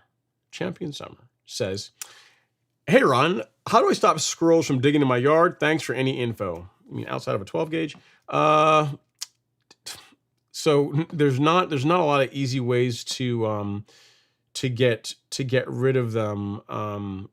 Champion. I mean, whatever they're digging for, if they're going after like insects in your lawn, you can use an insecticide to help reduce that. That's something you can do. I'm sure there are repellents for squirrels. That one I don't know off the top of my head if there's any repellents that you can use for squirrels, but eliminating food source is thing one. That's going to make your lawn less appealing for them to want to come and hang out and dig through your lawn for food, because it's just not going to be there. So a good example, like if you look at like moles, like one of the ways you can get rid of moles or help make your lawn less appealing for moles is by using an insecticide like acelepryn to reduce the grubs and other insects in your lawn that they tend to eat, right? I mean, grubs aren't the only thing they eat, but by eliminating that, there's less reason for them to hang around because there's not food in your lawn as much as like the lawn that's just, the yard that's just a few feet over. So they will tend to migrate away. For squirrels, much like moles, I'm sure there are traps, baits. There's likely a repellent that you can use for squirrels. I just don't know off the top of my head what that would be. But I would also ensure that you're doing things to eliminate their food source again, just to make your lawn less appealing to them. So hope that helps. And if you need anything else, let me know. All right, next up is Floyd Sloan. He says, "What do you recommend for a winterizer for a Bermuda, Georgia lawn?" Excellent question, Floyd. So the product that I recommend, so a couple of things. My approach to winterization for when it comes to lawn is to apply a fertilizer, a higher potassium fertilizer, and then to do 2 rounds of fungicide apps. So one in October and another one in November to help prevent the chance of spring dead spot in your lawn the following year. So if you go to the golf course lawn store and you go to shop, let's talk about fertilizer first. The one that I would recommend is this guy, the Stress 12024. This is what I'm going to be applying to my lawn this weekend on Sunday. So it's going to be going down on my lawn. This is, again, it's a higher potassium fertilizer. It's got 12% nitrogen in it, but it's a little bit slower release. So this isn't going to push a ton of growth. It's a great product to shut the season down with in Georgia. Now, that covers you from your fertilization perspective. For your fungicide, it really depends on whether you prefer liquid or granular fungicide. If you prefer granular, go with Headway G. If you prefer liquid, go with Pillar SC. Both are excellent. Both contain 2 fungicides in the products, so they're both combination products, and both will do an excellent job keeping diseases, at bay when it comes to your lawn. Outside of that, there is the article that was released today in the knowledge base on the guide to preparing your, and in there has a lot of other practices, right? So like keeping debris out of your lawn, doing a soil test, keeping your equipment sharp. I mean, there's a lot of really good information in here outside of product applications that paired with, a good high potassium fertilizer app and fungicide apps are really going to set yourself up for a great lawn next year. And that is already the pinned comment in the live stream. So if you're watching on YouTube, it's the pinned comment on YouTube. You just click on that, it'll take you to this that article. So yeah, but it'll also help you out here, Floyd. I'm going to send you the links to where you can pick those up. So for the fertilizer, you can get that right here. There you go. There's that. And then for the fungicides, they are here. Actually, I'm going to put the filter on to make it even easier for you. It's not distracting. So all you're going to see is the fungicides when you're there. And then this, that's the fungicides. So at Floyd, and there you go. So the link before that is the fertilizer, and the one I just tagged you in is the one for the fungicide. So hope that helps, sir. Any other questions? Let me know. All right. So next up we have, let me do, make a note of that. It was a great question. Okay. So next up we have another question from Instagram. This one is from Real Hopeful. He's back. He says, "Do you suggest putting down new Bermuda sod this time of year? And if so, what fertilizer do I use, and any other suggestions?" Can you? Yes. So my lawn was sodded in December. It was just many moons ago. It was sodded in December in the middle of winter. it grew in just fine. If you follow me on Instagram, you can see a short video that shows how my lawn progressed, like where it came from. I mean, the best time obviously is going to be in the springtime because you're doing it when the lawn is it's going to start warming up. So it'll establish, it'll root in faster. But here in Georgia, we don't really get super cold winters that stay, that's cold for a long period of time. Like last year was an outlier. We had a couple of days that got in the single digits, but all the years I've lived here, that's happened, I'm trying to think if we've ever been in single digits other than last year. I think that's the only time that I can remember. Sometimes we'll get into the teens, but in other words, our winters tend to be mild. So if you want to do sod now, you can. My neighbor across the street just got through doing a big retaining wall project, and he put sod down, and he got a couple bags of the fertilizer I'm gonna link to you now, the 14714, the complete, this guy here. So if you go to the Golf Course Lawn Store, go to shop, and then go to lawn fertilizer, the second option, which is this guy, it's a 14714, so 40% nitrogen, 7% phosphorus, and then 14% potassium, along with some humic acid, some kelp, some micronutrient, is a great option for a brand new lawn. It's a great starter fertilizer. He used it on his lawn last week, and it's already greening up. It's already looking really good. If you guys want, I'll take a little short video and show you guys the results of 14714 on a newly sodded lawn that's only been around for it's finished a week ago, week and a half, maybe 10 days at this point, and the color's already coming in really nicely. So outside of that fertilizer, which I will link for you here, no problem. I'll put that link here in the chat for you. I'm real hopeful. Outside of that fertilizer, what I would say is if you can get yourself a biostimulant, like granular biostimulant, like Essential G, I would apply that before you put the sod down. So if the people that are going to be applying it are going to let you, if you're not doing it yourself and you're having a service do it, if they'll let you apply Essential G prior to them putting the sod down, or you can order it and then have them do it. You want soil, Essential G, and then sod on top of that. Or alternatively, soil, carbonized PN, and then sod on top of that. Either Essential G or carbonized PN will work well for that purpose. The benefit of Essential G is a bit easier to spread. If you're not going to be using like a rake to move it in, you can use a broadcast sprayer to put Essential G down. Whereas if you go with carbonized PN, you're going to want to use a rake or like a leveling rake to work that in and spread it. So it's a bit more work, but you'll get a great result with either one of them. So that's what I would say. I would use a good biostimulant, granular biostimulant, Essential G or carbonized PN prior to laying the sod, and then also the fertilizer, the 14714 is a great product. The one I just linked to you there in the chat. So hopefully that helps. You can do it now. Again, my neighbor did it. They'll be just fine. They'll be just fine. So no worries with doing that in Georgia. Lawns get sodded here year round. All right, next up is Alan Coleman Jr. He says, everyone smash that like button. Ready for another great stream. Thank you so much, Alan. Appreciate you. And then next up is Zoysia Dad. He is having a moment of conflict. He says, good evening, Ron. I'm conflicted between buying the new Revelation 26 or the Alec Kensington 20. I never had a powered reel mower before, and I'm worried about the maneuverability of the 26. What would you buy? 5,000 square foot lawn.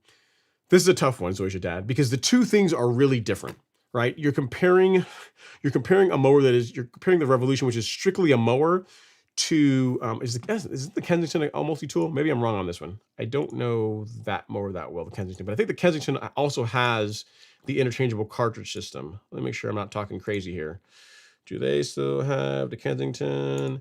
And yeah, it is. So it's the interchangeable cartridge system mower. Yeah, so you're comparing a mower that is just strictly a mower, which the Revolution is, and then the Kensington, which is more like a Swiss Army knife for lawn care, right? So as far as maneuverability, I've never used a Kensington. The 26 is not hard to maneuver. It's a kitten. It's really easy to use. It's not a difficult mower to run with at all. I mean, you can see a video of me using it, video of Alex using it, and again, that was our first times. Like that video you saw me mowing the slope was literally the first time that I used that mower on the slope. I started it up and I set the camera up and I said, whatever happens, happens. We're gonna see. It's gonna be live. It's gonna be real. Whatever happens is gonna happen. So you can see for yourself how I maneuvered it on a slope. It's not bad. if all you cared about is just a mower, if all you want is just a mower, then the Revolution is what I would go with, because it's going to be heavier, it's going to stripe better than the Kensington.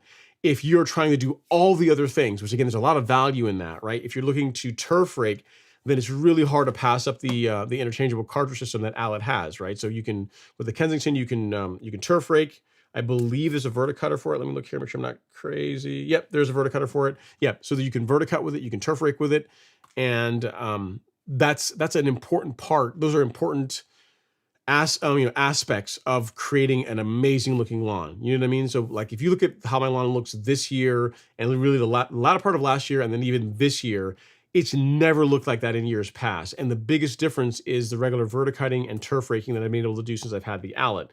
So if if budget permits, the best answer is both. So you would use the Kensington as a verticutter and a scarifier, and you would mow the lawn with the Revolution, because the weight of the mower, it's slightly wider. I think the Revolution is going to stripe a bit better than the Kensington, mainly because of weight. It's a heavier mower, so it's going to stripe better. Kind of like my Allet T27 stripes better than my Greensmaster, and it's largely just the weight, the mass, the weight of that mower. It lays some killer stripes. So it depends on how dedicated you are, how much time you're going to put into your lawn. If verticutting is something you're planning to do or you want to do, if turf raking is something you're going to want to do, which I think has value, then the Kensington is a great choice. It's a choice that does all those things. If all you care about is mowing, then the Revolution 26 is what I would say to go with. Of the two, the Revolution is it's built like a tank, man. I think you're going to have a hard time wearing that mower out. I don't know. On a 5,000 square foot lawn, either of them will work well, but it really depends. It depends. In other words, I'll answer it this way, Zoja Dad. If all you're going to buy is the Kensington and the cutting cartridge, then I would buy the Revolution. If you're going to buy the Kensington, but you're also going to buy the other cartridges like the verticutter and the scarifier, then I think that's going to give you more options than the Revolution 26 will give you. So it just really depends on how much time you plan to spend on the lawn, and if you're going to get the other cartridges. If you're going to do that, then yeah, I think the nod kind of goes to the Kensington. On the topic of the Revolution 26, they're running a sale on that right now, and I believe it ends Wednesday of next week. So right now you can save like $500 off the cost of the mower. I think the normal price is $2,800. I think $2,800, $2,900, something like that. Don't quote me on that. It's either $2,800 or $2,900, and right now it's $2,299. Yes, it's $2,800 because it's $500 off. So it's right now it's $2,299, and if you want to save that $500, if that means something to you, get your pre-order in before Wednesday of next week, because that's when they're shutting it down, and it'll go to the regular price. And I don't know that they will, they're going to give any more discounts. So there you go. So hopefully that helps, Zoja Dad. Like most questions in life, is really the best answer is it depends.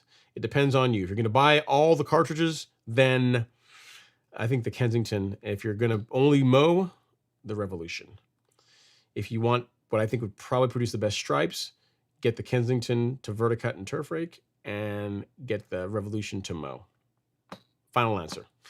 All right, next up is Edward Beasley. He says, hey, Ron, I live in Michigan, and I wanted to know what is the best prep to start doing as the fall begins. Excellent question, Edward. I've got you covered. It's almost like, I paid you and said, hey, listen, man, I just spent there's a lot of time on this new article on winter, on as temperatures are getting cooler, and how to prepare your lawn for the winter.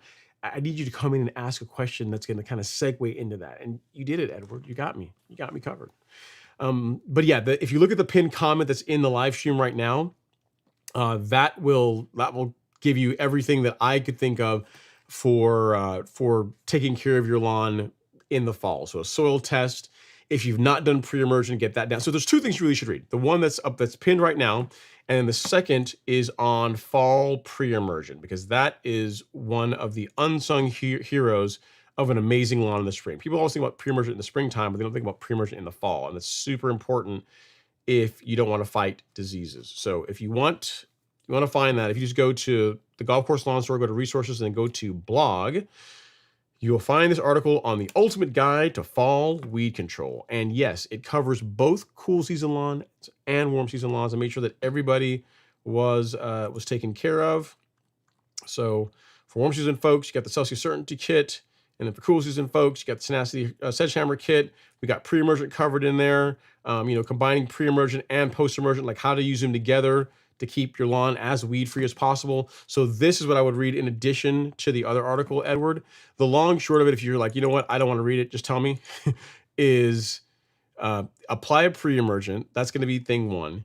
Apply pre-emergent. That's really important to keeping weeds out of your lawn. And then next, I am a huge fan of doing a preventative fungicide application in the October-November timeframe to help prevent lawn diseases, especially with you being in Michigan. You guys get snow and it tends to stick around for a while.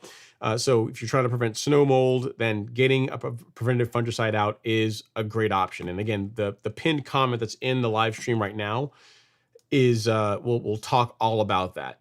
And then as far as fertilization goes, feeding the lawn a higher potassium fertilizer, I think is a good strategy for shutting down when you're ready to stop feeding the lawn for the rest of the season. Applying a higher potassium granular fertilizer is a good idea. So 2 things to cover. Thing 1 is pre-emergent. If you've not done that yet, get that down. I'm going to link them both to you. So at Edward, that's the pre-emergent guide for fall and post-emergent herbicide guide. And then the second is the pinned comment, which is on keeping, stuff to do as it gets colder. I should have called it that.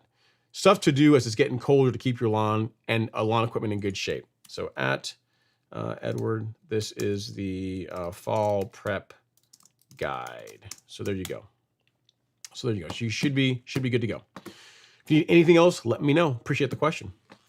Next up is LG. Says champion summer only proven method for squirrels is a water gun. He's like squirrel water gun. Yeah, I said 12 gauge, but I'm saying there's other options as well. Some people like to use pellet guns, whatever they want to go with. You know what I mean? But they're so cute though. They're so cute, right? They're so cute unless they're not digging in your lawn. All right, question from Real Hopeful says, when is the best time to start putting down insect control in the springtime and the summer, and how often? Excellent question. So as far as your insecticide app, I am a fan of applying an insecticide called Acelepryn. I like to do that in the April timeframe. So you can do it in April. That's really going to cover you through all of spring and summer. When you get towards the end of summer, you could do another application of Acelepryn, late July, early August timeframe, and that'll cover you throughout the rest of the season. So between spring and summer, 2 apps of Acelepryn is really all you really ever should need. A lot of people only do 1 app, again, in April timeframe, and that then you're good to go.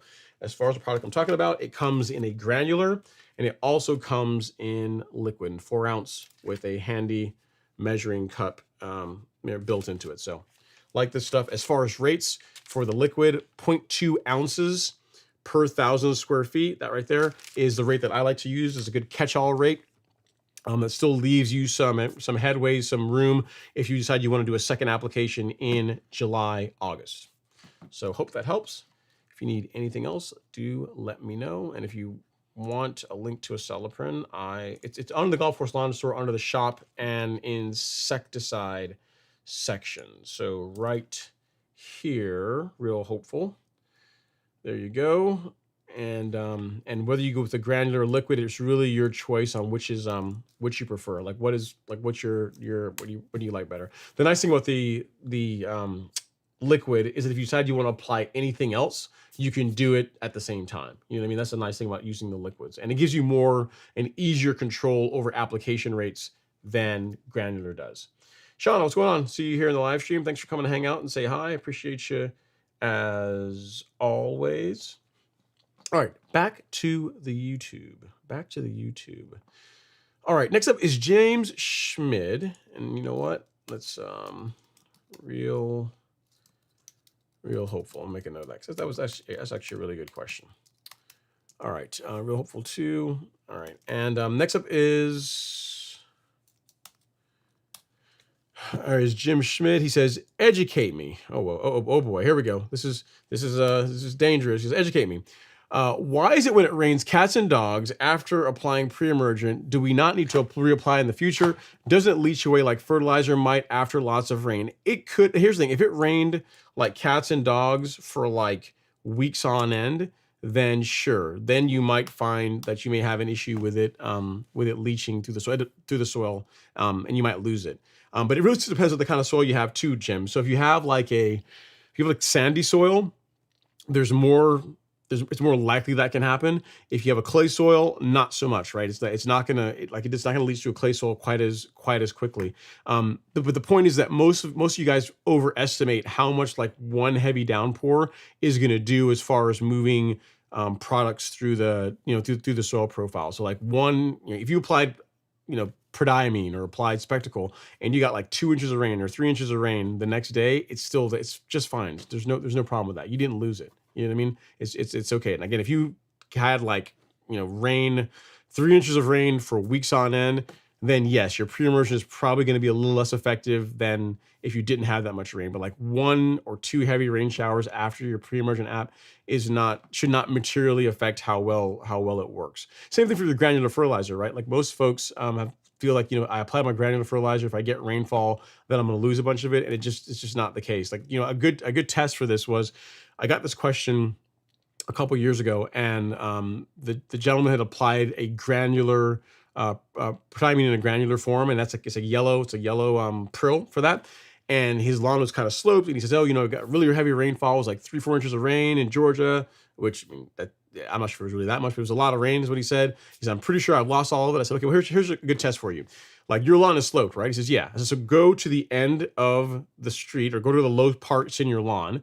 And what you should find is that there should be some accumulation there, right? Like if it's all washed away, because that was his concern, that he applied it and we got the heavy rainfall and it was all washed away. I said, if that's the case, you should see like an area of where the low part of your lawn was a whole lot of yellow, and that just wasn't the case, right? So it's not rainfall does not cause you to lose products as quickly as you might think. Like pre-emergence fertilizers, like getting rain after you apply them is a good thing. Like irrigation works for watering them in, but nothing beats a good rain shower. That's my preferred way. If I have a choice between like running irrigation for 30 minutes or having it rain for 30 minutes, I'm going to pick rain every time. So it's it's not, most people are overly concerned that if they get some kind of rainfall, even if it's a couple inches of rain after applying a product, they're losing it. It just doesn't move through the soil profile quite that quickly, Jim. So I hope that helps. It's a great question. If you have any other follow-ups, let me know. But yeah, it's nothing to worry about. All right, next up is Hustlonian. He says, hi, Ron, I'm in Atlanta and met my Bermuda, you mow your Bermuda to 4 inches. I want to take it down to 2 inches. Would, I don't see the rest of this. Here's the rest of the question. Okay. So I made the mistake. Okay, I got you. Hessalonian says, I made the mistake of maintaining my Bermuda lawn at 4 inches this summer. Can I take 4 inches down to 2 inches in one cut, or should I do it in two? Just to keep, man, I cannot, I'm not sure.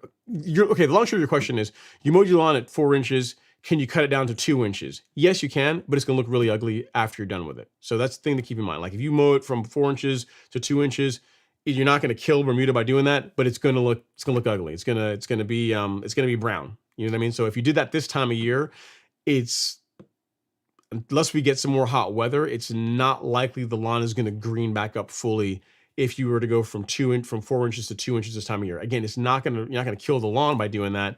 And if you don't care about the fact that it's going to be brown, which pretty much all the lawns around here in a couple of months are going to be brown anyway, if you don't care about that, then sure, why not? I wouldn't be opposed to that. The thing is that you're also saving yourself, Hustlonian, is that if you do it now, or if you begin stepping it down now, let's say you went from like 4 inches to 3 inches now, and then your goal ultimately is 2 inches. And then if you only took an inch off now, that's like getting you part of the way there. And then if you want to wait till the spring to take the other inch off, then that'd be fine too. Because by doing it in over multiple mows, over multiple steps, then the amount of debris, the amount of grass clippings you have to get rid of once you're done is reduced. Doing it in one go, I don't know how big your lawn is. You didn't say, but like 2 inches of Bermuda grass is a lot of grass. That's a lot to take out in one setting. And if you do it, something to keep in mind is that is that it's that's the question about the train of thought. So if you do it in one go, you absolutely are going to want to bag your clippings. So don't like cut the lawn from 4 inches to 2 inches and just blow all that stuff on the lawn. It's going to make a huge mess. I absolutely wouldn't do that. So it really depends on you. So question one you have to ask yourself is, one, are you okay with the lawn being brown or going into it being brown looking ugly? That's thing one. And then thing two, do you have the time to get rid of that much debris all in one go? You know what I mean? So it's really up to you whether that's an option for you or not. If you can you do it? Yes. Are you going to kill your lawn? No, it's not. It'll tolerate it just fine. It's just more of an appearance thing whether you want to deal with that or not. So yeah, hope that helps. I'm Hustlonian, and I will. If you need to have anything else, let me know. Any other questions, let me know. But yeah, it's really your call. And you didn't ask this, but yeah, mowing your grass at 2 inches the Bermuda is going to look a lot better at 2 inches than it will at 4. 4 inches for Bermuda is not a good height. That's way too long. It's going to look too call it leggy, right? It's going to be a whole lot of stalk. It's not going to be super thick. It's just not going to give more chances to have problems with disease. And there's a ton of reasons to not do that. Other than you don't have to mow quite as frequently, but it's just Bermuda does not like being at 4 inches. It really needs to be shorter for best results. All right, next up is Gary Freeman. Gary Freeman, he says, hey, Ron, and hashtag Strap Action Gang. Friday, y'all. Just enjoying the show. I appreciate that, Gary. Thank you for all the love and support. I know you're a regular, so it's always nice to see you hanging out. And next is Abraham Soto. He says, good evening. Is lawn leveling a must in order to get into real mowing? I am looking at the Revolution 26 as an introduction to real mowing. It is not a must, Abraham. You know, the benefits of lawn leveling are the thing you're concerned about. You can mow the grass a bit shorter, but also that it improves drainage. Like, the best part about leveling your lawn is that if you have any issues where water settles on your lawn, like that's going to be much less of a problem after you top dress it. If you're trying to get your mowing heights below an inch, depending on how smooth your lawn is, it's going to benefit from top dressing. But to answer your question, is it strictly required to get into real mowing? No. You'll just have to mow a little bit taller. I believe the Revolution 26 goes up to 1.25 inches. And just by the design, the fact that it's a real mower, it's going to be less prone to scalping than a rotary mower is going to be at those heights. So if you want to get a real mower, get the Revolution 26, start mowing with it and see how the lawn looks, and then top dress the next year or top dress at some point, that's going to be fine. But to answer your question, no, you strictly do not have to top dress before you start real mowing. If you're trying to mow very short, then yes, it is beneficial to top dress your lawn because there's less dips and like just low areas in the lawn for the mower to potentially scalp in. So hope that helps. Good choice on the 26. It's a great mower. I really enjoyed it when it was still being designed. Like some of the prototypes that I got to use that was cool. But then seeing what is a close representation of what's going to be the final product is it's cool to see how it's evolved over the season when as Lee and the guys at Real Rose have been developing it. So yeah, so you don't have to. There's a lot of people that have real mowers that don't top dress their lawns. Well, I'll tell you this. I'll prepare you. You are eventually going to do it. You eventually will do it because if you get into real mowing and you like the way the lawn looks, once you really once you start appreciating the benefits of real mowing, you're gonna say, hey, I want to go a little bit lower. You're gonna end up top dressing it. It's gonna be in the cards at some point. But if you want to get your feet wet and get going before then, there's no issue with that. Don't have to do it before. But you will top dress at some point. Resistance is futile. Top dressing will happen if you get serious about real mowing. All right, next up we have Ted. Actually, we've already answered Ted's question. We have now DeMarculus Thompson. He's in the house. He says, happy Friday, Ron. Enjoying the convo. Tap the like button ever so gently. I appreciate that, DeMarculus. Andre's up next. He says, hey, Ron, I have never done a soil test before, so should I do one now even though Bermuda grass is about to go dormant? Or should I wait closer to spring as it's coming out of dormancy and treat? I would do one now, Andre. Doing one now and one in the spring is a good idea, and here's why. The reason why you soil test in the fall is, one, if you want to measure the effectiveness of your nutrient program over the summer, it's a way to do that. But also, it gives you insights into where your soil pH is. So pH, the power of hydrogen, the parameter that affects nutrient availability in your soil, takes longer to adjust than, say, adding nitrogen or adding potassium or adding phosphorus to the soil, right? So if you find out now, let's say your soil is more on the acidic side, right? So you're going to need like a lime application. Knowing that now allows you to get your lime application down. And by the time spring rolls around, that lime's going to react, and then your pH should begin trending up, so that whenever you're starting out next year in the spring and you're putting your fertilizer out, you're going to get more out of it. So in the fall, you test to measure the effectiveness of your program and also to see if a pH adjustment is needed. And in the spring, you soil test to see what your nutrient program should be for that year. So I'm a fan of doing them in the fall and in the spring. So hope that helps. It's a great question, and it's the fact the lawn's going dormant doesn't matter. There's no issue with that. Like, doing a soil test in the fall is a great idea. As a matter of fact, I'm going to be doing one on my lawn this weekend before I do the my fertilizer app, my last granular app. So I'm going to be doing my soil test kit before I do the 12024 on my lawn this weekend. So yeah. So pretty much what you read in that blog post is the pinned comment. That's the playbook that I'm doing this weekend. It's going to be soil test. I'm going to be putting down my granular fertilizer, Essential G. I didn't put that. I don't think that's in there, but Essential G as well. And then I'll be doing my fungicide app. In my case, it's going to be the liquid, which is Pillar SC. That's what I'm going with. Good stuff. Great question, though, as far as soil testing. I like it, man. You know what I mean? That which is measured gets improved. So good job on deciding to look into soil testing for your lawn. And they're inexpensive, man. I mean, just the test by itself. This by itself is like $30. And if you get the one that comes with the probe, which you only have to buy once, it's like $60. And it's like literally it's like one of the best investments you can make in your lawn care program, because you're not guessing then, right? It's not like, oh, which fertilizer should I be using? Is this the right one? Is it not the right one? You'll know exactly what you should be doing as far as your nutrient program, which is important, especially given what this stuff costs these days, right? All right, Stephen Thompson's up next. He says, yes, Ron, you're correct. I meant 0.05. LOL. Thank you, sir. Yeah, no worries, man. No problem with that. The thing is, I am literally fresh off of an email where someone put down they applied an entire bottle to 8,000 square feet. So yeah, I'm like, anytime you guys write something, even though I'm pretty sure I know what you meant, I want to correct it. So if I catch something like that, because I'm like, oh, half an ounce of spectacle per 1,000, that's way too much. Don't do that. All right, so next up is Tattoos, the Tattoos by Chico. Cool name, man. He says, 2 questions. I bought the Yard Mastery backpack sprayer, which I use the recommended TJEP tip for the post-emergent application. Do I use the same one without surfactant? Okay, so yeah, so the Yard Mastery sprayer comes with assortments of tips. There's really 2 that you are going to use. For pre-emergent, you're going to use the white spray tip, this guy right here. It's called a flood jet tip. This is going to be used for your pre-emergent, fungicides, insecticides. That's what this is for. Pretty much any kind of soil product needs to get in the soil that benefits from a larger droplet size. This is the one you're going to want to use.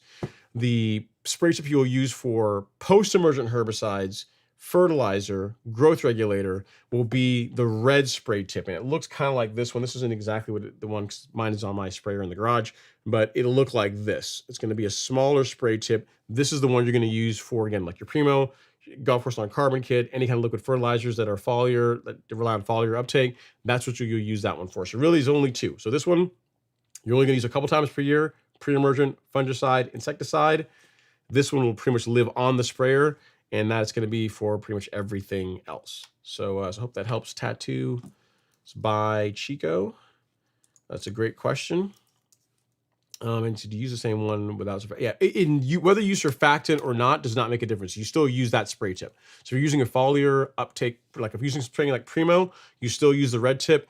I would encourage you, if you're spraying a herbicide, to use surfactant, to use surfactant along with like a post-emergent herbicide, to use surfactant, because it's going to work better. But yeah, whether you use surfactant or not does not change the spray tip that you use on your lawn. It's not going to make a difference. All right, Zoisha Dad says, I currently only have prodiamine on hand. I did not apply any pre-emergent this past spring. Do you suggest I spray half rate this fall and the other half in spring 2024? Yeah, you could do that. You could do that, Zoisha Dad. What I would, I mean, if I could convince you to do something different, what I would say is spray. I mean, I think you're in Georgia. I would spray half rate now.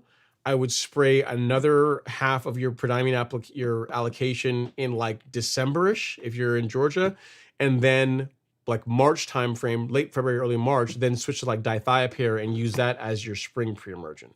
Because if all your spring is prodiamine, it by itself is not going to be super great against POA. And I think a second app is going to help you get slightly better results. I mean, it's your call. If you don't mind getting a few weeds in the lawn to control after the fact, you could do half now and then half in the spring. What I would try to encourage you to do is do your split, like use your prodiamine allocation for the fall, and then especially if you're not mixing like Princep or Mazaquin with it, and then you switch to something else in the springtime like dithiopyr. I think you're going to get a better result by doing that. But what you're suggesting will work too. You could spray like 0.4 ounces now. You could do half of it now, and then another 0.4 in the springtime if you wanted to. I believe that's correct, because I think Zoysia and Bermuda it's both the same rate. I think it's 0.83 for both of them, but for Bermuda it's definitely 0.83.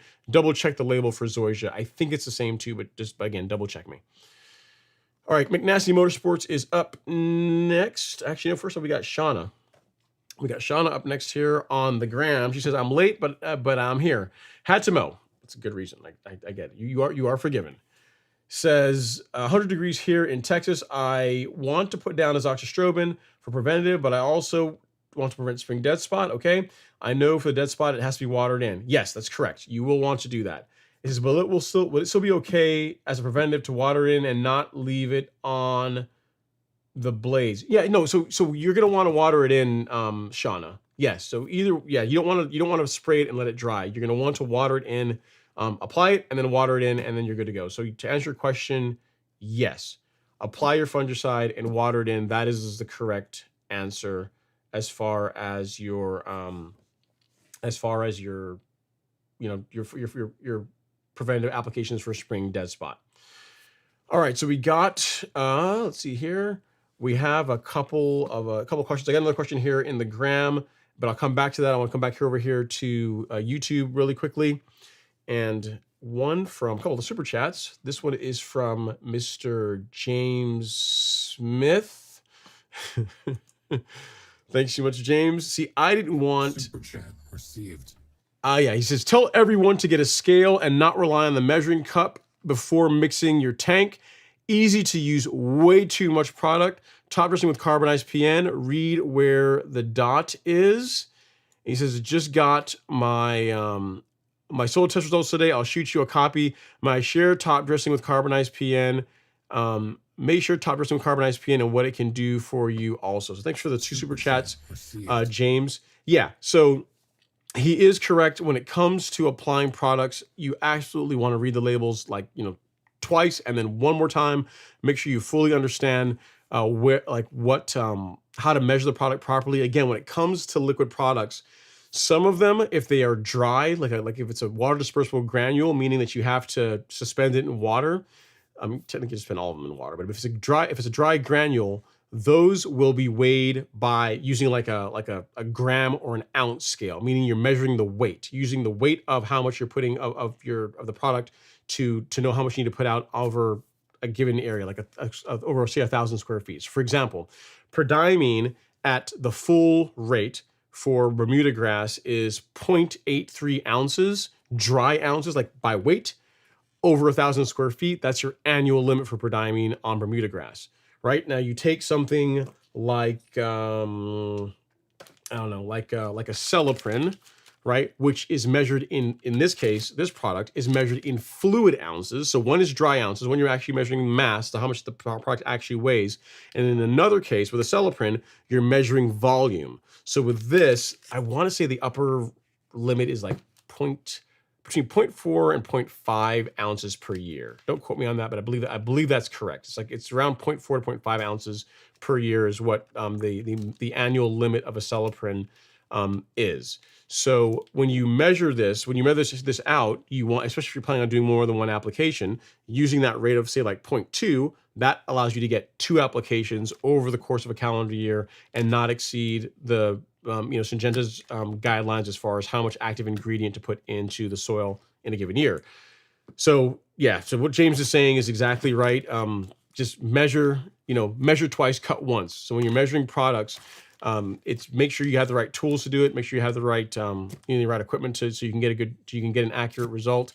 For liquids, especially for like products that are highly concentrated, like Spectacle or like Primo, I'm a huge fan of these bottles. And again, you can't really buy them separately. They're not for sale separately. I might figure out a way so I can get them, but you can't really buy these separately, but it's worth its weight in gold to have 1 or 2 of these. Even if you buy a bottle of Primo, which you guys would use anyway throughout the summer, once it's done, hanging on to one of these, because it makes it super easy, super convenient for measuring out a product like Spectacle or other liquid products that are just that, again, the application rate is so small, so that. And as far as benefits of carbonized PN, yeah, so the benefit of a biochar product is a couple things. One, it helps with nutrient availability because it helps to hold on to nutrients. So if you apply a fertilizer, one of the benefits of like a product like carbonized PN is like the question we had earlier about fertilizer leaching through the soil. Carbonized PN helps prevent that because as the fertilizer moves through it, you ever look at charcoal under a microscope, it's got tons of pores. And carbonized PN attracts that, allowing you to get more out of your fertilizer application. So if you guys look at like what most people say is what you should be using for the amount of nitrogen that Bermuda should get per month when it's actively growing, about a pound of nitrogen per month. I don't apply that much. And part of why I'm able to get by with using lower application rates for my inputs is because of the granular biostimulants that I use. In some cases as well, you take like a biochar product. If you over apply a product that gets into the soil, something that Miramichi also uses this for. I mean, they don't sell they like carbonized PN is charged, but they also, if they ever get called out to help with like a cleanup of something, they'll take carbonized PN and they won't inoculate it. They won't charge it. So when it comes to biochar, there's charged biochar, there's uncharged biochar. Carbonized PN comes charged, but even then, it's going to attract nutrients and other products that are in the soil and will help them stay resident longer. One of the purposes, or one of the tools that biochar can be used for, is also for if you're trying to if it's a product that's applied and it's over and it's you do too much of it. If you use uncharged biochar, that's not inoculated, it will also attract. It'll become a taker. It'll draw things out of the soil. So it's something you can use for hazardous materials, for chemicals, for things like that, for cleaning up, for doing cleanup type work. So yeah, James, among all the other benefits that are on the label for what we use carbonized PN for, there are other uses for biochar, depending on whether you're going with charged or uncharged. So yes, hope that helps. Thank you so much for the super chat. If you need anything else, definitely let me know. Keep me posted. And yeah, hope things get better in the lawn. All right. So next up, we have a comment from LG. LG's up next, and I think I'm still good on my super chats, right? You guys, I didn't mess up too much. Yeah. LG says, for cool season, I stop the fall nitrogen dumping on the date of the average first frost, October 16th for me, and then a final dose of 2 pounds of urea once all the top growth cease mid-November. Cool. That's definitely a strategy, LG. I like it. Your lawn looks pretty good. I dig it. We have another super chat from James Smith as well. Let me grab that really quick. Thank you so much, James. Super chat received. He says, also share that some labels listed per acre, not per 1,000 square feet also. Yeah, that's a good point, guys. So for a lot of products, they will, like the label rates will like some of the ones that are more friendly for residential use will have the rates broken down in this much active ingredient or this much product over 1,000 square feet. And others will strictly say this much product over an acre. And then you have to do the math, right? So the way you would convert, I can show you an example of it. Let's look at an example. I think I can get one for you. So if we look at, let's look at certainty. So I think that's when we had up that had it on there. So if we go to the golf course lawn store, go to certainty, and then go to where is it? How to use, and then the label. So if we scroll down here, you're going to see, yeah. So it'll tell you the amount of product per acre, right? So there you go. So it tells you how much of this you would use over an acre. So they say mix this much of the product and mix that with a couple gallons of water and spray 2 gallons of water with this much, depending on the rate you're going for, over 1,000 square feet. So if we look at it this way, right? If you're trying to cover 1,000 square feet at the 1.25 ounce rate, so at this rate with certainty, you would use 5 of the small scoops or 1 of the large scoops, mix that, and that's going to cover, so 1 large scoops with 2 gallons of water and spray that over 1,000 square feet. You'll be applying the product at this rate, right? The per acre rate would mean that if you're going to try and apply certainty at, say, 1.25 ounces per acre, this bottle, I'll show you here really quick. This bottle is a 1.25 ounce bottle. So you can see there right there. So if you were going to spray an entire acre with this product, you'd use the entire contents of this over an entire acre. So the nice thing about the certainty label is that it gives you calibrations, or it gives you measurements for both the acre rate and also for per 1,000 square feet. If you have a product that you're using and it only gives the application rates in acres, so this much of active ingredient over an acre, you would take whatever that number is and then divide it by 43.5, and that will get you the amount of active ingredient or the amount of the product over 1,000 square feet, because there's roughly like 43,560 square feet in an acre, something like that. 5,000, call it 43,500. It's close enough, right?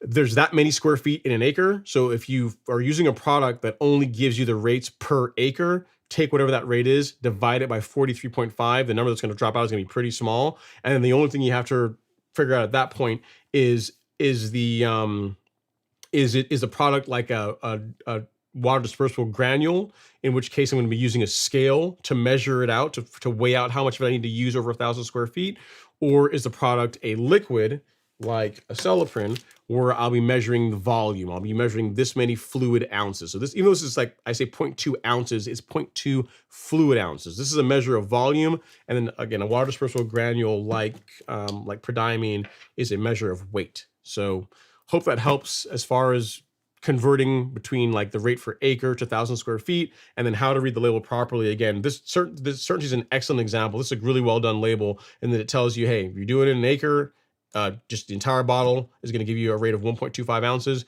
If you're mixing for spot spraying or for a smaller area, 2 gallons over 1,000 square feet. And depending on which rate you're going for, this is how many of the small scoops. If you're going with the large scoops, this is how many of those you'll use. So yeah. So hope that helps.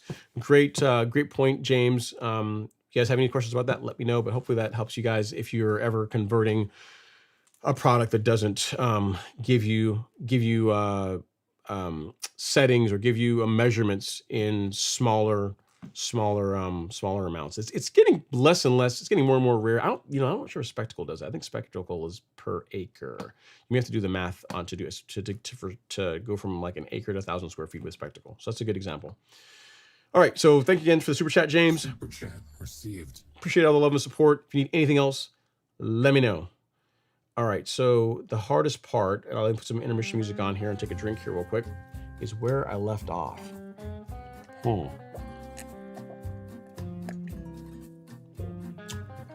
Let us see. All right, yeah, so Zach says for his biostimulants, he used, We're Simple. Actually, nope, wrong one. There we go. He says, We're Simple, Simple Lawn Solutions, Micro Booster, and Next Sea Kelp. Cool. Sounds good. Then next up is Bermuda Guy DIY. He says, hey, Ron, happy Friday to you and all on the stream. I did what I hope is the last mow today. Probably not going to be the last mow. Come on, man. What kind of crazy talk is this? Where's your dedication, man? Not yet. Definitely not the last mow. I'm probably going to say no. It's not the last mow, but you do you. Raise the cut from 7/8 to 1 inch, and it looks amazing as it's going to sleep. I'm beat though. Looking forward to the off season. It's a bit early to shut it down, Bermuda Guy DIY. I mean, come on, man. It's only about to be October. You got a couple more mows left. I mean, even if you mow it only once a week, you got at least through October putting the mower on the lawn. I wouldn't shut it down just yet, man. I mean, come on. You gotta show it a little bit of love. So let me go back over here to Instagram. We had a couple of questions. So Real Hopeful says, when is the best time to use fast release fertilizer versus slow release fertilizer? It's a good question. So what you'll find with most fertilizers, you take like a fast release fertilizer like urea, right? Like straight urea is considered like a fast release fertilizer. And a lot of fertilizer products, some of them will contain some urea, or a percentage of them will be urea because it releases faster. You start seeing results faster as far as like a quicker green up. Most products are a combination. They're a combination of quick release or fast release fertilizer, nitrogen, and slow release nitrogen. So it's I don't use any strictly fast release products.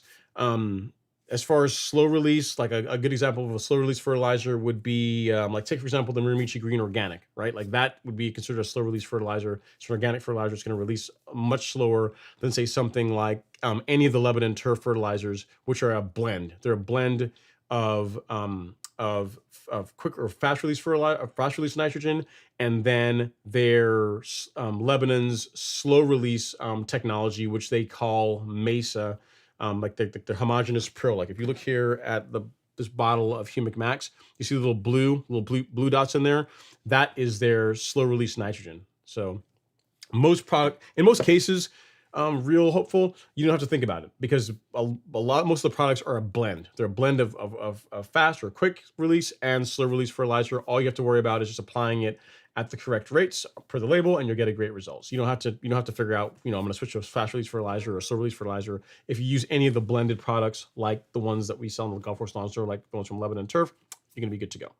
Just apply them per the rates and wait and get the result. All right, next up is Shauna. She says, does Real Rollers plan on doing a revolution that's smaller than 26 inches? I have not heard any plans for that, Shauna. I've not heard for that. They might, but they've not told me. I mean, Lee doesn't tell me everything. So if they are, they haven't said anything to me about that. But it's just, it's something to, if you really, really want one, ask them if they if they're planning to do it. The thing is, it's not so easy just doing a smaller mower, right? Because it's like another SKU you have to carry. And then if whenever they do bring out the interchangeable cartridge system mower, that's like another mower they got design cartridges for. So if I were guessing, I would say there's probably not going to be one, not anytime soon. But call them and ask them. They're going to know the answer to that better than I would, because again, I don't know all that stuff. They didn't tell me.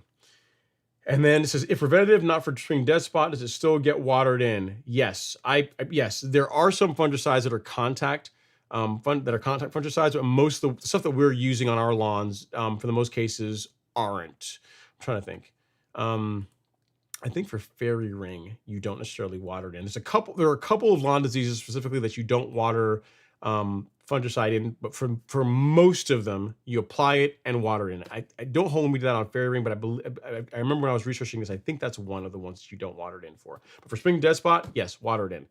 Yep. So for large patch, for pretty much most of them, you're gonna apply it and water the fungicide in. So hope that helps, Shauna. If you need anything else, let me know. Like for example, with Pillar, like pretty much the label calls for watering it in for all the 26 that it covers. So with this, the only decision really is, do you want to apply it with 2 gallons of water, with 1 gallon of water, or with 4 gallons of water per 1,000 square feet? I liked 1 gallon per 1,000 square feet because like going at a higher diluted rate means more backpack sprayer fill-ups for me. I just make sure I just water the lawn heavily after I'm done, so it gets, I get it down in the soil profile. But I mean, per the label will say 2 gallons per 1,000 or 4 gallons per 1,000. And the nice thing about that is that if you don't go out and run irrigation right away, or if you don't have irrigation, then the fact that you're using a lot more water with it, that you have more carrier, means that it's not as critical that you water in right away, versus if you spray something like Pillar at 1 gallon, so 1 ounce with 1 gallon over 1,000 square feet, you really are going to want to run irrigation once you're done, because you're you're spraying it technically a bit more concentrated than what the label. What's it more concentrated? Yeah, more concentrated than what the label calls for. So you're gonna want to the water that you're not mixing in the tank as carrier. You're gonna want to supply that after you're done applying it through your irrigation or through rain. So hope that helps. All right, next is Jonathan Daza. He says, I'm getting ready to put my prodiamine this weekend on my turf type tall fescue. Sounds like a plan. When should I also apply image post-immersion at the same time as a prodiamine or days afterwards? Okay, Jonathan, I'm glad you asked. So you're not going to want to use image on a cool season lawn. So prodiamine is fine on turf type tall fescue, but image, you will not want to use that on a fescue lawn. I'm almost positive that's correct. It's pretty much a warm season herbicide. So on rye, fescue, Kentucky bluegrass, you're gonna want to stay away from image. Check the label. Let me double check me on that, but I'm pretty certain that you're not supposed to use image on cool season grasses. It's pretty much for warm season grass. So don't check the label, but I'm pretty sure it's going to give you guidance saying don't spray this on a cool season lawn because you will injure it. So prodiamine, yes. Image, no. I mean, I'll you know what, I'm pretty sure. You know what, I'm gonna double check myself here because I'm pretty sure that's right, but I'm going to make sure I'm not crazy. Maybe I'm wrong. Let's look here. Let us look here.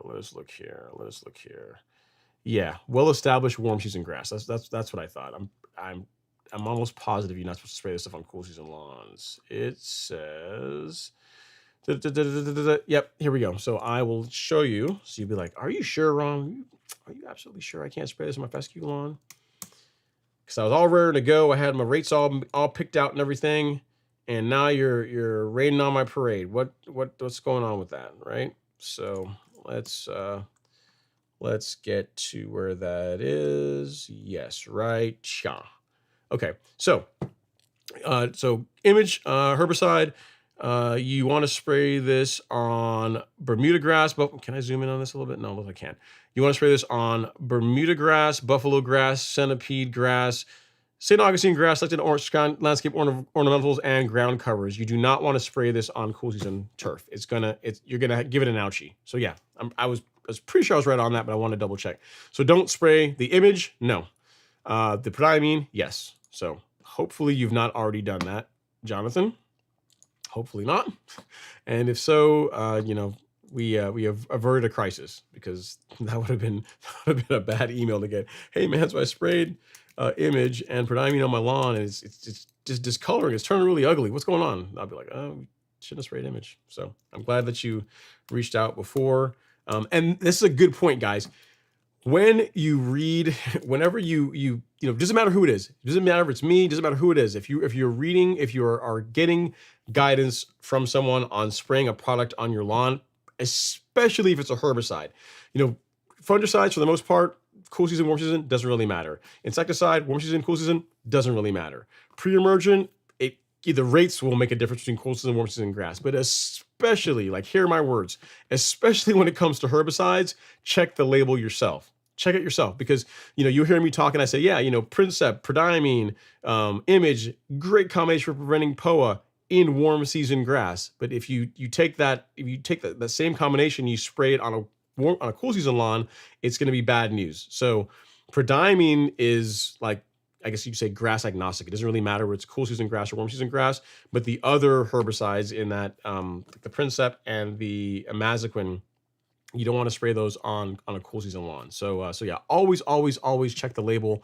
A good example, Spectacle Flow. I've been talking about it left and right and singing all its praises and saying how it's the greatest thing since sliced bread, which it is, but it's really for warm season grass only. That's partly why, not partly, that's a huge part of why whenever you go here, when you go on the Golf Course Lawn Store and you go to shop and you go to weed killer, like, before you even see the label, the name of what it's called, I have like in big letters there for warm season grass only. This one, cool season grass only. It's really important that you check the label for your particular grass type, because it's just you can do a lot of damage pretty quickly if you're not careful. And you says, I want to target POA and bluegrass. Yeah, yeah, I mean, it will work for POA, but it's not gonna. I would not spray image on your fescue lawn, man. It's not gonna. I don't think it's a good idea. I think it's going to. Let me see. It's going to. I think it's going to injure it. Let me look here. Yeah, it's going to cause an ouchie. I'm trying to see. I'm trying to search also if the word fescue is actually in. Yeah, there we go. Yep. So that same label, if I can find it, I think I've got it here. Yeah, that same label. If we come back here, I'll show you, Jonathan. So let me move this up and scroll in and scroll down and we look for fescue. I think fescue's in here. Yes, there we go. So if you look, trying to get this on the screen. Yep. So this product may injure tall fescue. Do not use on fall fescue when it is a desirable turf grass. You see? So if you're trying to kill tall fescue, then sure, go for it. Then go for it with the image. But if you're trying to keep it, not kill fescue, don't spray this on your fescue lawn. So just something else to keep in mind. Again, all the more important reasons, it highlights why it's important to always read the label. So yeah, let's not do that. I mean, the best for a cool season lawn, unfortunately, the best way to keep POA out of it, the best way to control POA in a cool season lawn is to prevent it in the first place. And that's where your prodiamine is going to help you out. I mean, there's a couple products that will offer some control for POA, but the ones that can work for cool season grass are not, to my knowledge, are not labeled for use on residential lawns. Like I had a question last week that someone sent me an email about, and I looked up and I gave them the answer for it. And the product, while it has some control for POA and cool season turf, it's not, you're not supposed to use it on residential lawns. Not unless you're professional applicators. Like it's not supposed to be sold, not supposed to be used by someone that is not a pro applicator. And if you read the label, you can kind of see why, because there's very, very strict intervals as far as like you apply it, and then a week or two later you apply it again. So there's a lot of guidance. There's a lot of stuff you really have to pay attention to get a good result with it. So for the most part, prevent POA in your cool season lawn with pre-emergent, which is why it's so important to do that this time of year. So I hope that helps, Jonathan. Crisis averted. Go forth and spray your prodiamine, and be happy that your lawn will still stay green. Good stuff. All right, next up we have the Tattoos by Chico says, what can you use on garden beds to kill weeds?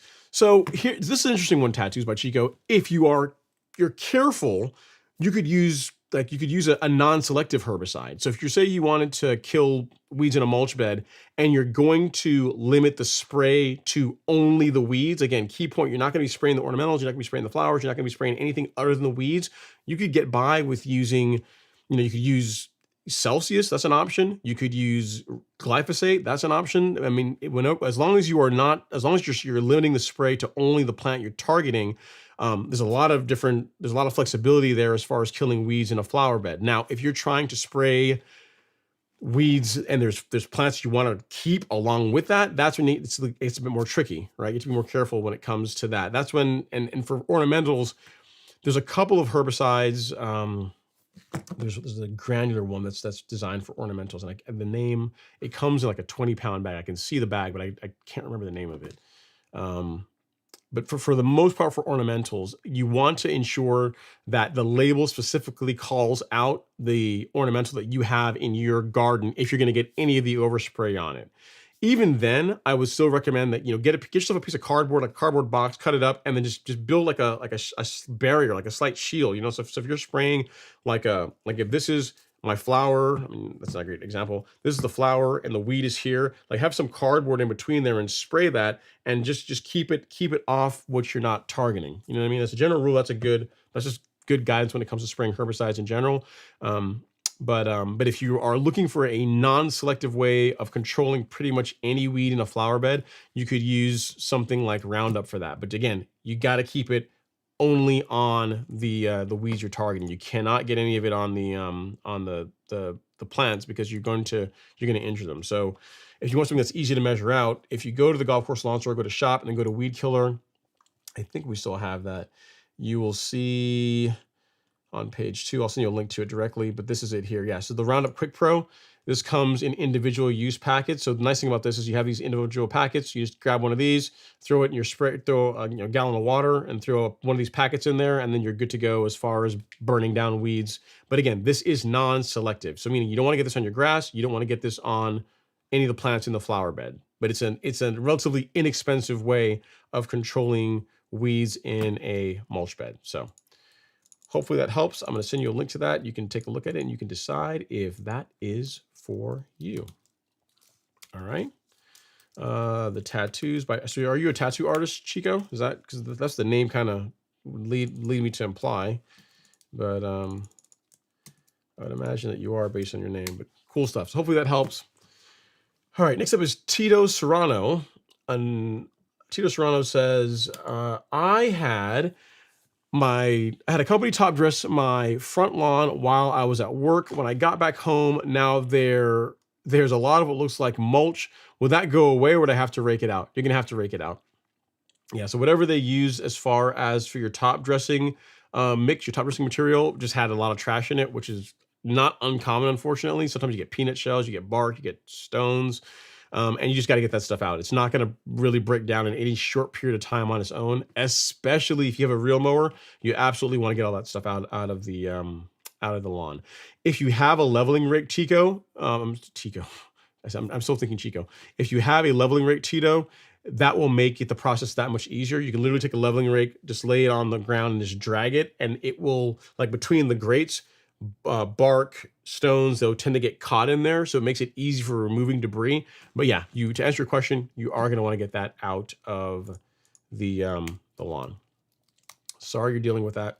It stinks, but that's what can happen with some services, unfortunately, depending on the stuff that they're using. All right, next up, this is an awesome name, is We Showing Our Grass Lawn Care says, hey, Ron, I'm a little late to the live stream, but here's my question. How do you prevent Dallas grass for the next mowing season? So by not having it in your lawn in the first place, you dig it out. So whenever you have Dallas grass, We Showing Our Grass Lawn Care is just physically remove it. I'm trying to think. I don't know if prodiamine or spectacle, like what kind of control they have against preventing Dallas grass. I don't know off the top of my head, because anytime when I hear someone says Dallas grass and in a residential lawn, I just say dig it out. Like that's going to be your best bet. Like physically remove it, and over time it's going to be less and less of a problem in your lawn. So, or in the lawn that I'm assuming you're like a lawn care company. So, or have you guys either dig it out or have the homeowner physically remove it, because the stuff that you can use that's pretty effective against Dallas grass, you're not supposed to spray on a residential lawn. All right, next up is Oliver Rittam. He says, Ron, thought I showed what my GM 1600 is currently doing. Pic shared in the inbox, good vibes. You sent me some pictures of the Green Master, of what it's currently doing. Let's just see, Oliver. Oh, man.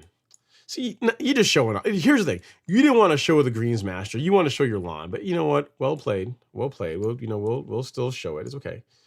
No problem. That looks good. Dude, good job. Great job. I mean, so this is what his GM 1600 is currently doing, and I don't care who you are. That looks good. That's clean, man. Very nice job. Lawn looks great. Cut looks great. Mower looks great. I am jealous that you got the one with the headlights. I feel inadequate now because my mower does not have that. And great job, man. Keep doing what you're doing. The lawn looks really good. Really, really good. You're setting the standard. I'm looking at your neighbor's lawn in the background, and they are not on that Oliver program for sure. You are getting it done, sir. Nice work. All right, next up is Los. He says, hey, Ron, how long after I seeded Bermuda can I apply fertilizer and herbicides? Fertilizer you can apply before seeding or shortly thereafter. That's less of an issue. When it comes to herbicide, I would want you to wait until you're mowing the grass regularly. So once you get through a few mows to where it's the lawn is largely established, it's rooted in properly. If you want to use a post-emergent herbicide to spot spray, that would be okay. But I'd really try to discourage you from blanket spraying the entire lawn, a new lawn, with herbicides. You know what I mean? Even though, like, you take something like Celsius, great product, really unlikely to injure or kill your lawn. But if it's brand new, you just want to really be a little bit more careful with when it comes to introducing herbicides. Once you're on it, you're using it regularly, you're mowing it.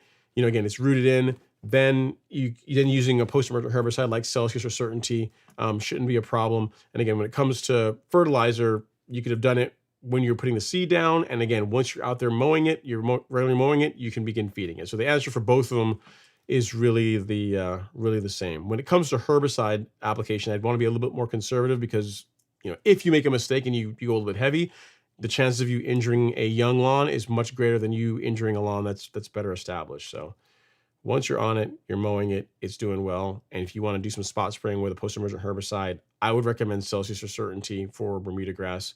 Then you'll be good to go.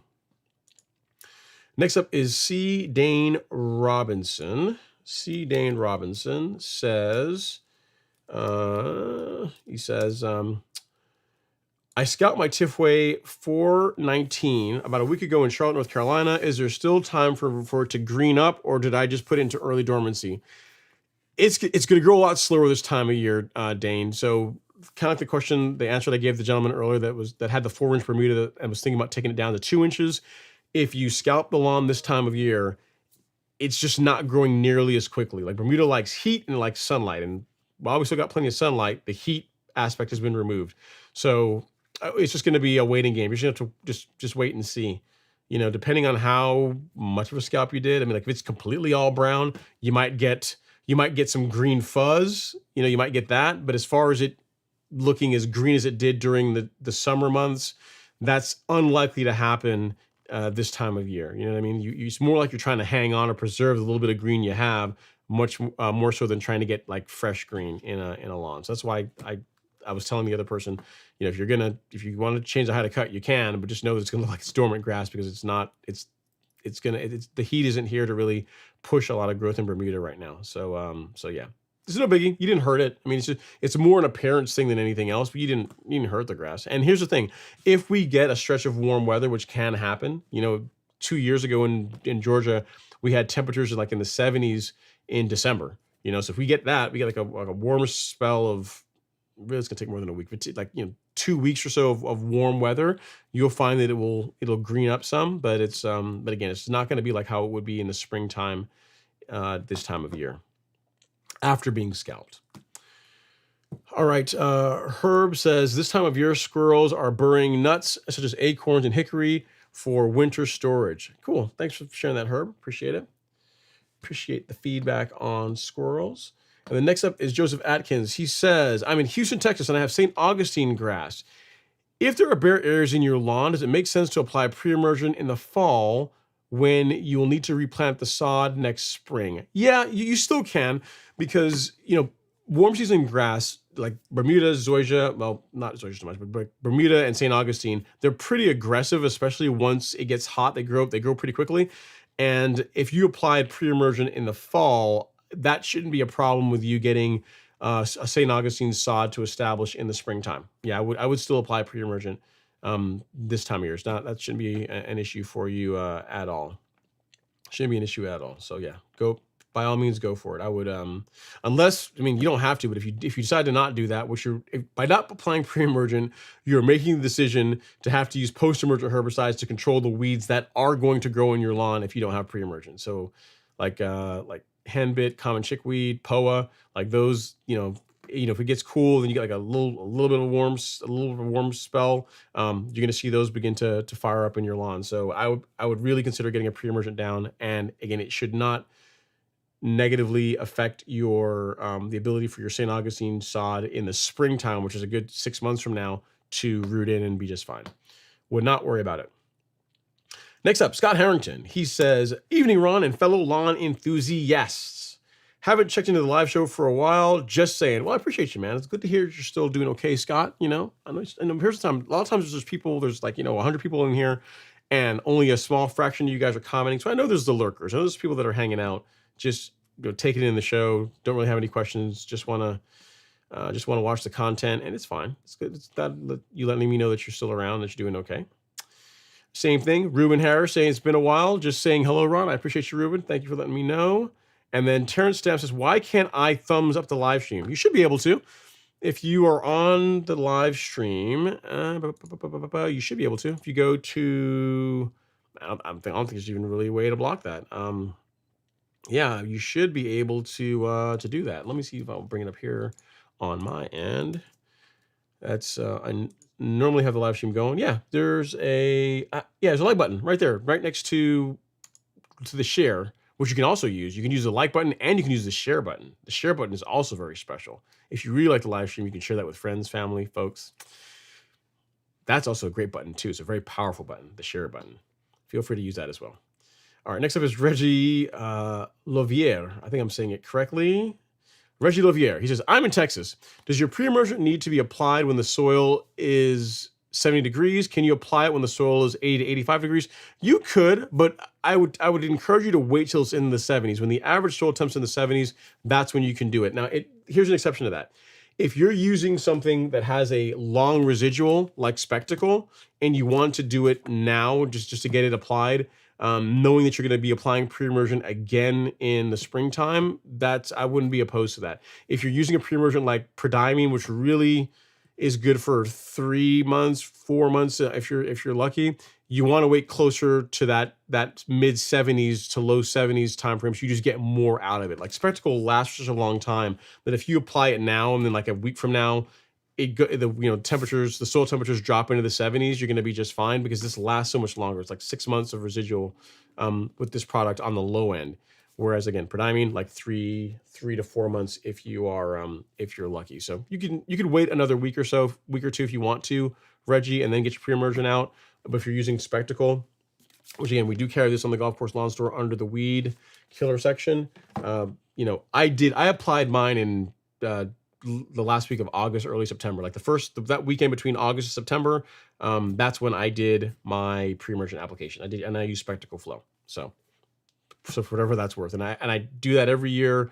Not necessarily Spectacle. I've been doing it the last couple of years, but I do my pre-emergent that time every year because I find that in my case where I live in the country, getting my pre-emergent down a bit earlier, late August, early September, does wonders for keeping POA out of my lawn. So hope that helps. Next up is 2 Trilla. He says, happy Friday, Ron and Stripe Action Gang. Thank you so much, 2 Trilla. Hopefully you're doing all right, sir. Hopefully you got your pre-emergent out. Were you good? Are you on the program making sure you get your pream down? Hopefully you are. Because otherwise, I'm sure I don't want you to be part of the part of, oh my Lord, Ron, I got weeds in my lawn in November. What do I do? I was like, you should have applied pre-emergent.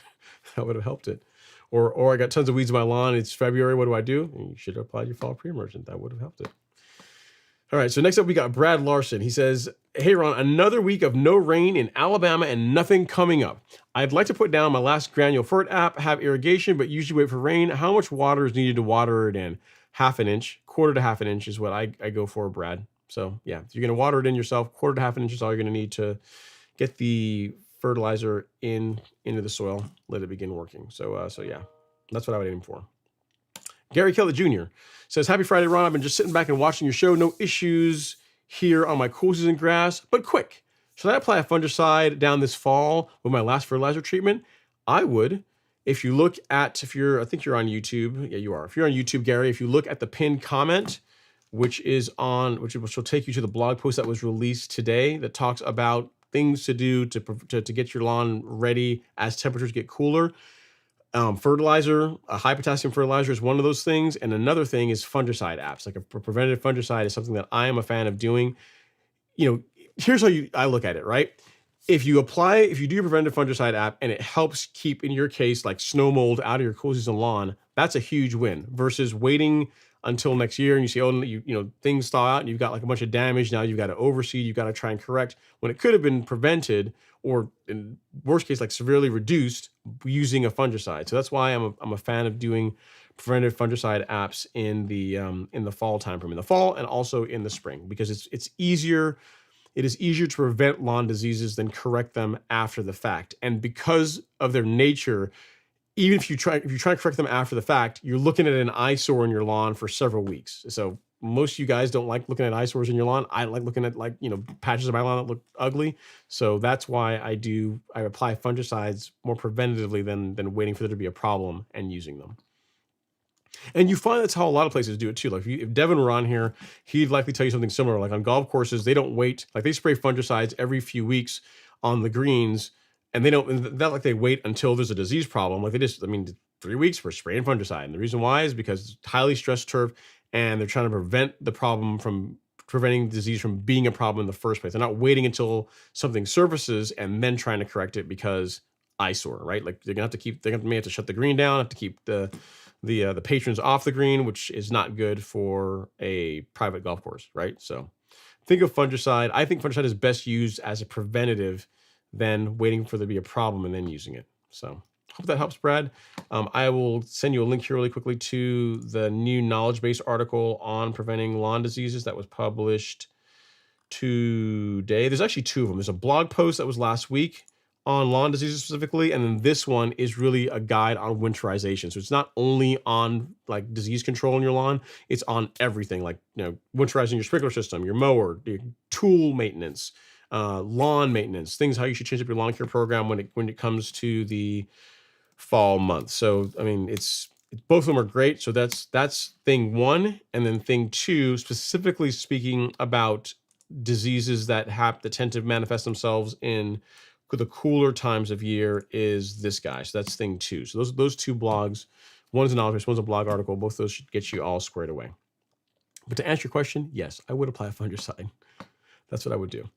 All right, Vahid Navi's up next. He says, hey Ron, or hi dear Ron. Very nice. I like it. Very, very nice of you. He says, I just want to know, is it necessary exactly to use fall fertilizer on the lawn, or can we use nitrogen fertilizer instead of fall fertilizer? Please let me know and why. Yeah, so really, whenever you hear about a fall fertilizer, if you go like into one of the big box stores, it's really more of a marketing thing than anything else. When it comes to the fall, what you're looking for is the nutrient breakdown, like the NPK. In the springtime, higher potassium is good to help wake the lawn up. It helps with like stress resistance in the lawn.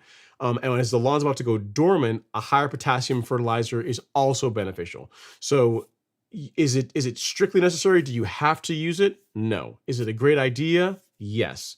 So when I say a higher potassium fertilizer, Fahid, if you look for a fertilizer, and again, this is the one that we carry, but if you want to get something somewhere else, you can do that too. But what you're looking for is the third number to be like higher than these other ones. So really, I like to be around 20%. Like that's a good number. So 20 to 24% in this case is a good number for your potassium, the potassium ratio going into the fall as a winterizer. What you also want is for the nitrogen to be relatively lower. So you would not, so say this were like I don't even know if this exists, but say this were like a 24-0-24. That would not be a great option for a winterizer or for a last fertilizer to close out the season, because the amount of nitrogen in a 24% nitrogen product is going to push growth, right? When we don't really want that. We don't want to push new growth in the fall as the lawn is beginning to go dormant. The Stress 12-0-24 is nice for a couple of reasons. One, it's only got 12% nitrogen in it. And then as a percentage, the amount of this product that is slow release nitrogen is higher than what you find in Humic Max or in the Complete 14-7-14, which makes this a great product to use whenever in the springtime, in the fall, and also if you have a cool season lawn in the summer months, this is a good option for that as well. So this is a good option is what I would say to go with. Or again, if you're looking for another fertilizer, if you don't want this one, look for a higher potassium fertilizer. That's what I would recommend. And again, the whole thing of like a fall fertilizer, it's really just a marketing thing. Just makes people don't have to think about it. But what you'll find is most fall fertilizers will tend to have a higher amount of potassium in them. And in case you're interested, I will send you a link to the 24-0-24 at Vahid Navi. And there you go. And if you want to know why, the pinned comment in the chat will explain that. If there's a section in there about the benefits of using a higher potassium fertilizer this time of year as temperatures are cooling and the lawn's about to go dormant. All right, next up we got Brandon Henry. He says, are most mixing rates for liquid fertilizer a gallon per 1,000 square feet? No. So it's no. In most cases, it's going to be It's it's going to be a number of ounces mixed with a gallon of water, and that's sprayed over 1,000 square feet. So, for example, if we go to the golf course lawn store, you go to the fertilizer section, and if we pick, like, say, release 901C, all right, and we look at the label for that. Where is it? Right there. Okay.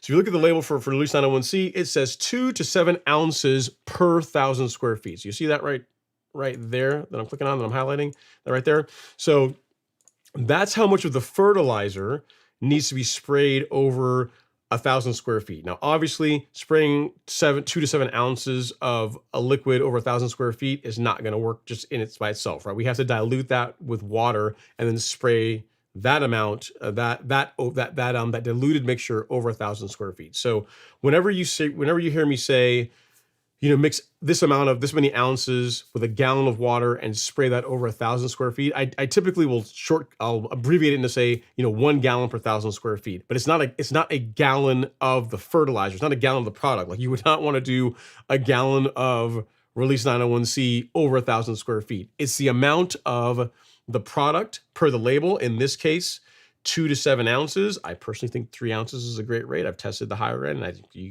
can get by with using less of it. So 3 ounces mixed with a gallon of water. So that blend of water and 3 ounces of that product, you want to spray that over 1,000 square feet, if that makes sense. So the amount of product is the important thing, and then the dilution rate is really your choice. Some people like to dilute it half a gallon per 1,000 square feet. Some people like to use a gallon, 1.5 gallons per 1,000 square feet. I find a gallon per 1,000 square feet is the one that I recommend, because one, the math is easier and it gives you a bit of leeway. Like, if you're diluting that product at like half a gallon of water per 1,000 square feet, you really got to be on the ball as far as how you're spraying it. You know what I mean? Because you can cover 1,000 square feet with a half a gallon of water and product mix, but you just really have to make sure you're on point, because what you tend to find out is you'll end up spraying. You end up spraying a mix that's too concentrated. You end up over applying it. So 1 gallon of water with whatever you happen to be applying per 1,000 square feet, and that blend sprayed over 1,000 square feet is what I find works well, right? So for pre-emergent, a good example, pre-emergent, like prodiamine, the max rate for Bermuda grass, 0.83 ounces. That is the amount that's called for over 1,000 square feet over the course of a year. That's the annual limit. But you would not take 0.3 ounces and try and distribute that over 1,000 square feet like by itself. You have to dilute that. You have to mix it. You have to get it suspended with water, and then that is sprayed over 1,000 square feet. So hopefully I'm doing a good job explaining this, Brandon.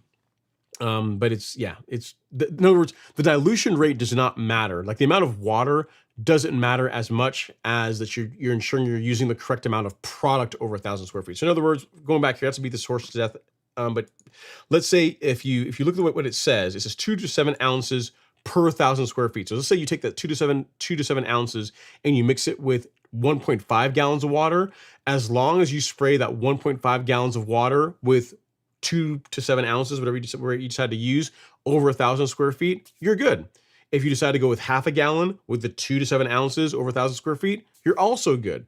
Where you run into problems is if you decide you're going to take you take a rate of a half a gallon of water. So you take like half a gallon of water and you mix 2 to 7 ounces with it, and then you spray that over 500 square feet. Now you're overdoing it, right? So you want to make sure that this is the important part. The amount of product over 1,000 square feet, the dilution rate isn't as important as long as you're able to consistently apply it with the given rate that you decide to go for. And a gallon per 1,000 square feet, I find just is easiest.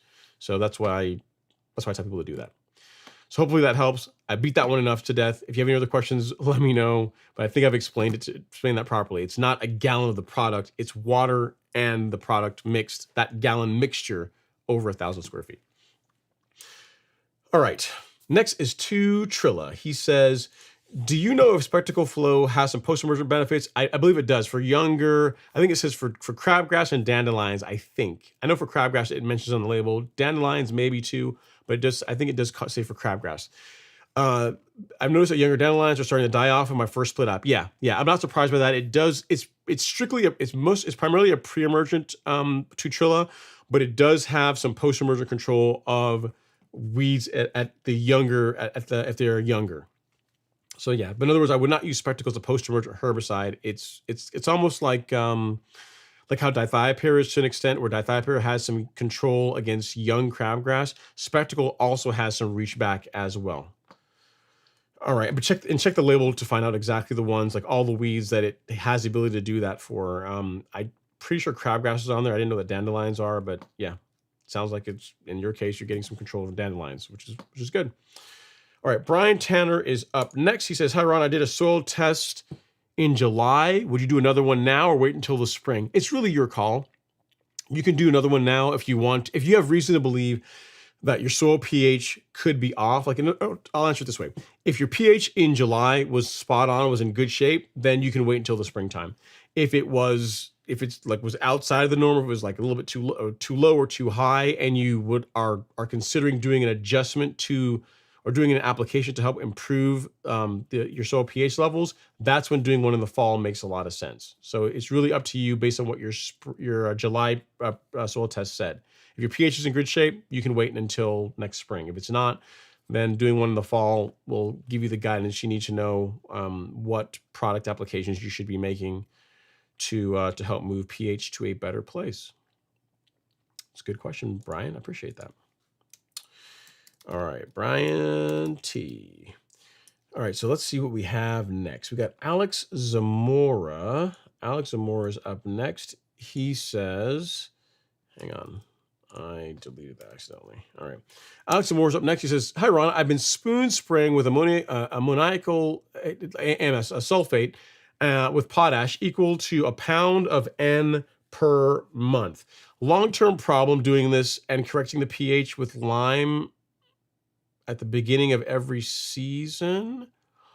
If I'm understanding you correctly, Alex, if you are, unless AMS is something else, if you're spraying a sulfate product, then I'm assuming that your pH is on the higher end. So you're trying to bring your pH down. So you would not spray like an elemental or ammoniacal. Like you wouldn't use spray like a sulfate, which is designed to lower pH in a more alkaline soil, and then apply lime, because then you're just raising it back up. You see what I mean? So it's like in other words, on my lawn, I've never applied a sulfate product. Pretty much anytime I'm applying any kind of a pH adjustment, it's always lime, because my soil tends to trend more acidic over time. Then I add lime, and it boosts it back up. It brings the pH back up. So you would not use like a sulfate, again, unless AMS or something else. You would not use a sulfate and a lime product, because you're working against yourself. You see what I mean? Like the sulfate is trying to bring the pH down, and the lime is trying to raise the pH up. So based on your soil test results, that will tell you which of those you should be using, if that makes sense. So yeah, if your soil is more alkaline, you're trying to lower it, that's when a sulfate will make sense. If your soil is more acidic, like what I have and what a lot of people in Georgia have, that's when a lime product makes sense. But most people do not apply a lime product and also apply a sulfate product, because the two are designed to correct different products. You're working on two different ends of the spectrum, if that makes sense. So hope that helps. If you have any other follow-up questions, let me know. But yeah, hopefully what I'm explaining to you makes sense to you, is why you would use one or the other, not really both. All right, next up is Andre Taylor. He says, "Soil test 12/0/24 and Headway G ordered." My man, I like it. Good stuff, man. You will enjoy that product. It's a really good fertilizer. Really good. I always tell you, I was super happy that Lebanon was gracious enough to let me carry it, because at first I was like, Humic Max is really cool. I said, what about these other two? They're like, we don't typically. I'm like, I know, but we're special, man. This is golf course lawn store. We're lawn connoisseurs. We know the good stuff. I'm telling you, people like it. I'm like, okay, fine. So they did, and you guys like it. So I'm really happy. I feel vindicated. All right, next up is R. Reed with a super chat. Thank you so much, R. Reed. Super chat received. He says, "How's it going, Ron? I have some browning and dust while cutting. Any suggestions as to what this could be? I haven't applied any fert in about 30 days, only Tenex and Hydrotane. So brown after mowing could be a couple of things. If you're scalping the lawn, that could cause some browning. If you're equipment is not sharp. So like when you're cutting the lawn, you're more tearing at it and it's causing the edges of the grass to be frayed. That's going to cause the lawn to look brown. So there's a couple of things. If you're overdoing it on your growth regulator applications, that can discolor the lawn. So there's a few things that can cause that. So mowing and mowing height, so scalping, cause browning. Mowing equipment not being maintained, so if it's not sharp, that can cause browning. And then over applying growth regulator can also cause discoloration in the lawn. So it's probably one of those three is what I would lean towards based on what you are describing. Check which one of those. And here's the thing I would say, R-Reed, is if it was not a problem before, so say you've been still using Hydrotain all season and rocking out, loving it, life's been good. You've been using T-Nex all season long and life's been good, no problems at all. But then this is something that's starting to happen now. Check your equipment, check your mower, because if it's, mowers don't stay sharp forever. And if your equipment is starting to get dull, that it will cause the kind of issues that you're describing. And it's something that sneaks up on you, right? You'll just notice that the lawn, you mow it, you're still mowing at the right height, everything should be good, but then the lawn just starts to get kind of like a faded look to it, and in extreme cases, it will look brown, look injured and look ugly. And the reason why is if you get down and look at the grass, you'll find that the grass will be green and the tip will be all brown and jagged and like janked up, all really cruddy looking, because the mower is actually causing a lot of injury to the lawn versus a nice clean cut, which minimizes injury. So check one of those three, and I think we will get to the bottom of the problem. Great question. Larry says, Ron, you skipped over my question and a few others. I did. Oh Lord, what did I do here? Let me scroll back up and look. I hope I didn't. I think I may have skipped over to get your super chat, Larry, but I think I got the other ones. Did I skip over any more? I don't think so. Yeah, I think I'm pretty good on that one. I did see this one from Ignace where he talks about having the pull cord. Good point about the pull cord. I need to have at least a spare in case. Having spare cable saved my lawn this seasons. Now, what turbo for the Flags 21? I don't even, man. I'm so out of that game. I mean, make a G25, something small. Something's going to spool up pretty quickly, low lag. Doesn't take a lot to light the turbo off, something like that. I don't know if Garrett even makes 25s anymore, man. That's such an old, it's like a 90s turbo, man. It's like a 2090s, like a old school small turbocharger. Yeah, I don't think I missed too many more, Larry. If I did, I apologize. It's not intentional. Looking back here, these questions that I'm looking at are ones that I've already answered. So I think I'm okay. If I missed your question, just ask it again and I will get to it. All right, James Smith says, I tried the 50-50 mix of from Chick-fil-A. It's changed from before, and I found an aftertaste a bit too much. Not the same as the 50-50 mix it used to be when I first moved from San Diego to the Southeast. Okay, so I feel better now, James, because I didn't want to hurt your feelings on the 50-50. So you tried it and you agree with me that while the initial taste it's good, it's Chick-fil-A lemonade, which it's a good stuff. The diet aspect of it, the sweetener that's in there does leave kind of an aftertaste that is I don't find it to be nice. You know what I mean? In that case, I may as well just not drink lemonade altogether if I'm going to go do that.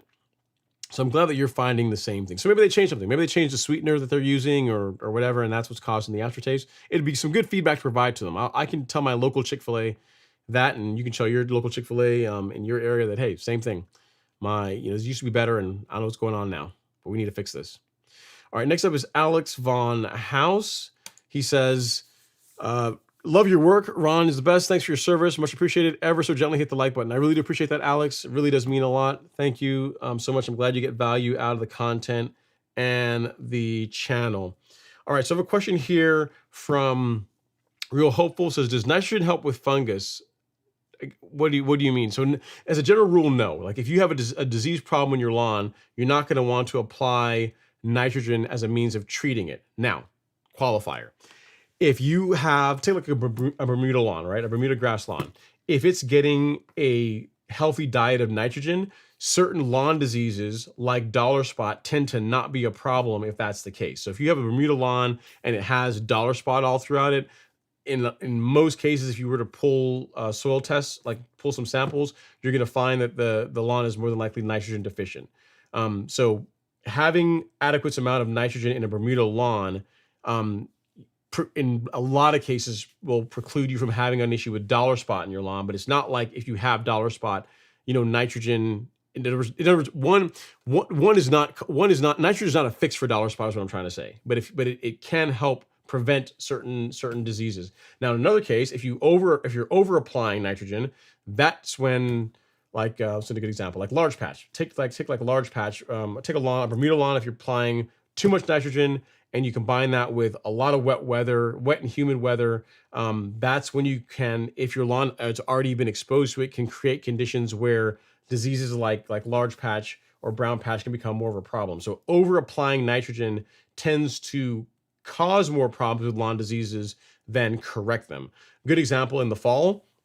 Part of why I limit my nitrogen inputs while I'm doing my last one really this Sunday is because over applying nitrogen late in the season is a contributor to spring dead spot. So in most cases, nitrogen is more of a problem when it comes to lawn diseases than a good thing. Dollar spot is one of the ones that's not really the case, where if you have, you're feeding your lawn a Bermuda lawn anyway, a healthy diet of nitrogen, dollar spot tends to not be a problem in Bermuda grass lawns. So hope that helps. Real hopeful. It helps, but I don't want you to take that to say, oh, I've got a disease problem in my lawn, I'm going to go out and spray, urea, and that's going to fix it. It's probably going to make it worse. So hope that helps.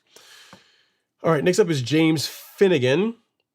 He says, cool season overseed was done 2 weeks ago. Starting to see some germination, but we just had torrential rains, completely flooded my lawn. Another one. I'm going to say, I need to get I'm sure I can't get like a sound effect for it, like the DJ Khaled sound effect, like another one.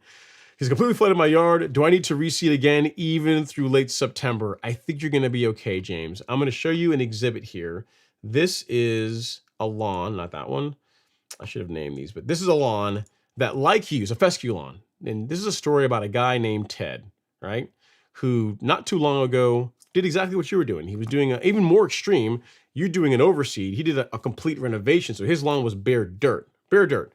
And he too applied his grass seed and also had torrential rains. And he, thought it all washed away and that it was all going to be done and that we wasted all his time. And he was considering a reseed. And I said, Ted, just wait. I think it's going to be just fine. And now 28 days later, this is what Ted's lawn looks like. So I think you're going to be just fine. You got germination. You got some heavy rains. Okay. I would take the rain versus not having the rain. And I don't believe you've lost a lot of the grass seed. Now, if we get into, mid-October and the lawn's growing in, you find there's a few areas that are lagging behind, you want to put a little bit more grass seed down in those areas, like a few spot reseeds, that would be okay. But I think you're going to find with just given enough time, it's going to be okay. Because again, Ted's lawn, it was bare dirt.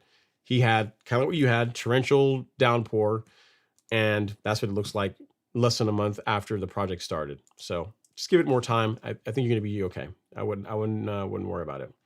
Yeah, Brandon Henry says ProGrass ECs to control POA and cool season. Yeah, but it's not. That's the example of the herbicide I was talking about, Brandon. So ProGrass is, you're right. It does have control of POA on cool season grass, but if you look at the label, unless you're a professional applicator, you're not supposed to be using it on a residential lawn. In other words, you can use it on residential lawns, but someone that's licensed is supposed to be applying it per the label. I mean, per like the place that sells it.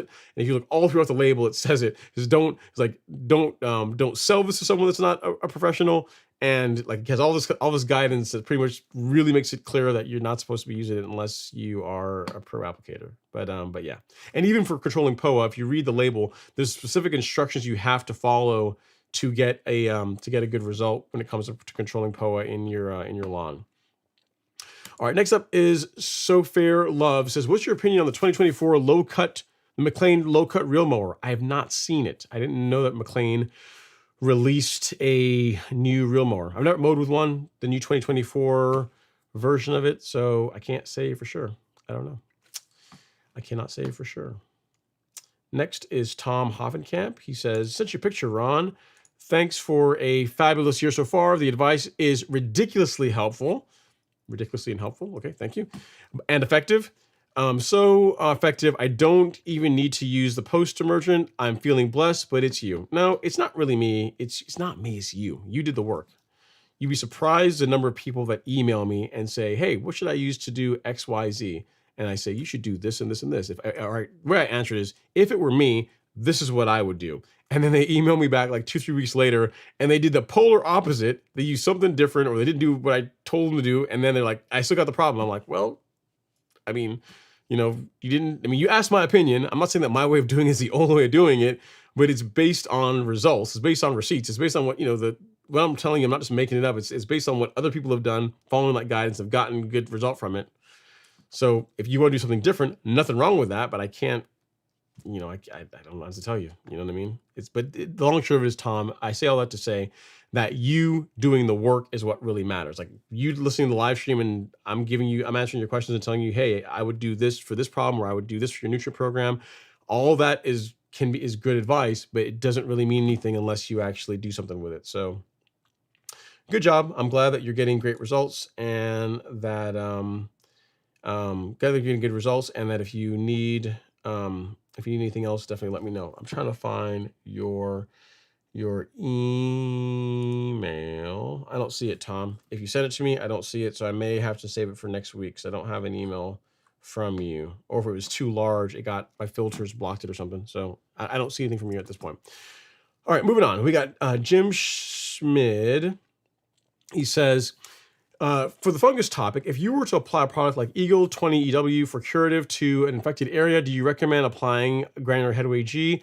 If so, how long after the liquid fungicide? Yeah, so I do recommend rotating fungicides, Jim. So if you did, say, 2 applications of Eagle, you say you did 1, you did like maybe a follow-up application of Eagle, then after that, I would switch to a different fungicide. So headway or pillar are a great option. Another fungicide you can use is Clary's 336F. That's another one you can use as well. That's a different group than headway or pillar. So if you're trying to rotate groups, so I would say twice in a row. I wouldn't go more than 2 in a row with the same fungicide before rotating. And if you want that other one I'm telling you about, it is this guy here. I'll link it for you in 336F. I would link it here in the chat.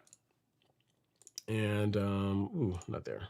Here you go. So at Jim, this is another fungicide option. But 2, the long and short of it is 2, and then 2 applications of the same product, and then rotate is what I would recommend. Some people do just use the same one over and over and over again, but that's a recipe for potential resistance problem, disease resistance. So I wouldn't do that. I would not do that. All right. Next up we have Noe Oliveira. She says, correct. She says, Ron, correct pounds of granular prodiamine per 1,000 square feet. And what would the application breakdown be for fall and spring? It depends on which prodiamine product you're talking about. I want to say the one that we carry in the store is like 3 pounds per 1,000, I believe. Let me check here really quick. Let's look here.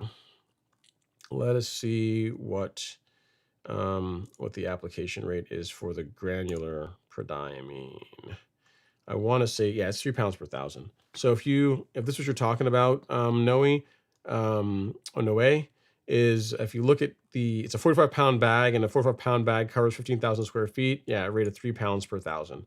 So yeah, and as far as spreader settings, there's going to be a link to granular fertilizer settings in the product description, so you know what setting you should be using on your particular spreader to get that 3 pounds per 1,000 rate. And you said, what would the breakdown be for fall and spring? So here's the thing. I am a fan of rotating pre-emergence between fall and spring. While you can use prodiamine just that for like all year round if you wanted to, I find that using prodiamine, like say in the fall, and then dithiopyr in the spring, or vice versa, is better, because you're able to, for one thing, if you're using only prodiamine, you're using your annual allocation of prodiamine in either the spring or the fall, I find that it provides better control. You're gonna get a better result with it versus trying to stretch out the the annual amount of that product that you're allowed to apply in a given year over both the spring and the fall, if that makes sense. So for me, I would use, in your case, if you already got prodiamine, you could use that as your fall pre-emergent. And in the spring, you could stick with granulars. You could rotate to something like dithiopyr. So if we go to shop and then weed killer and then pre-emergent, yeah, so you could use prodiamine in the fall, and then you could go to dithiopyr in the spring for your spring pre-emergent, and then that would produce a good result. You'd be good to go there. So yeah, that's how I would do it. On the Golf Course Lawn Store, there's tons of, there's a lot of guides on pre-emergent. If you go to blog and then, if you go to resources in either the blog or go to resources or to the knowledge base, there's articles that talk all about pre-emergent, about preventing weeds in your lawn, and it will talk about those two products. And but it's pretty much going to say what I just explained to you. That I'm a fan of rotating pre-emergence between fall and spring. And if you want to see where you can find the dithiopyr and prodiamine, you can get them. Not no name. No way. You can find them there at that link. Okay, so next is Jason Sewell. Jason Sewell, he says, happy Friday, Ron. I just want to say hi. I haven't been tuning in, but I haven't dropped the chat. I appreciate you. Keep doing what you're doing. Thanks so much, sir. I really do appreciate it. Thanks for stopping by to say hello. Does mean a lot. Mark Luna says, hello, Ron. I tuned in late. We're expecting 80s highs and 60s lows next week. Rain in the forecast. Will a wet lawn cause issues when I spray or only apply to a dry lawn? Hit that like button. Thanks. What are you applying? You didn't tell me what you're going to be spraying. If you're spraying pre-emergent, let me see. Well, wet lawn causes issues. I mean, I'm trying to think. For the most part, no. If you're spraying pre-emergent, no, it doesn't matter. If you're spraying like liquid fertilizers or post-emergent herbicides on a damp lawn, that's okay too. I prefer dry, but on a damp lawn, on a dry lawn, it would be better. So it depends on what you're spraying. Like you told me everything else other than what you're spraying. If it's pre-emergent, yeah, no problem. Wet, dry, doesn't really matter. The big thing with pre-emergent is water it in after it has been applied. I'm kind of thinking that you are talking about pre-emergent because you're mentioning rain in the forecast, but hopefully that helps. Long short of it is, if it's a pre-emergent, rain, good thing. It helps water it in. If you're dealing with post-emergent, like Celsius or Certainty, or any other post-emergent herbicide that's designed to get on the plant leaf and dry in the plant leaf, you're not going to want there to be rain in the immediate forecast after applying that product for best results. So it depends on what you're applying. But hopefully my answer gives you enough to where you're so good to go. All right, Steven Stark is up next. He says, did a lawn renovation with Kentucky bluegrass. It's 5 weeks old. Should I wait till next year to use a growth regulator? I would, because think about it, Steven. I mean, growth regulator slows down how quickly the lawn grows, right? And if you just establish a new lawn from seed, it looks like, as I'm assuming, reading between the lines, like you want it to grow. You really want it to grow and get established and get strong and root in properly and everything. So yeah, I would hold off on the growth regulator until next year. It's like someone asking me, hey, I'm growing a Bermuda lawn from seed, from scratch. Can I spray growth regulator on it, a few weeks after it's germinated? I mean, technically you could, but why? Like you want the new grass to really grow and get established and grow aggressively. You don't really want to limit that if you can. So I would not, Stephen. I would wait until next year before introducing Primo to your newly seeded KBG lawn. James says, pulling the plug for the night.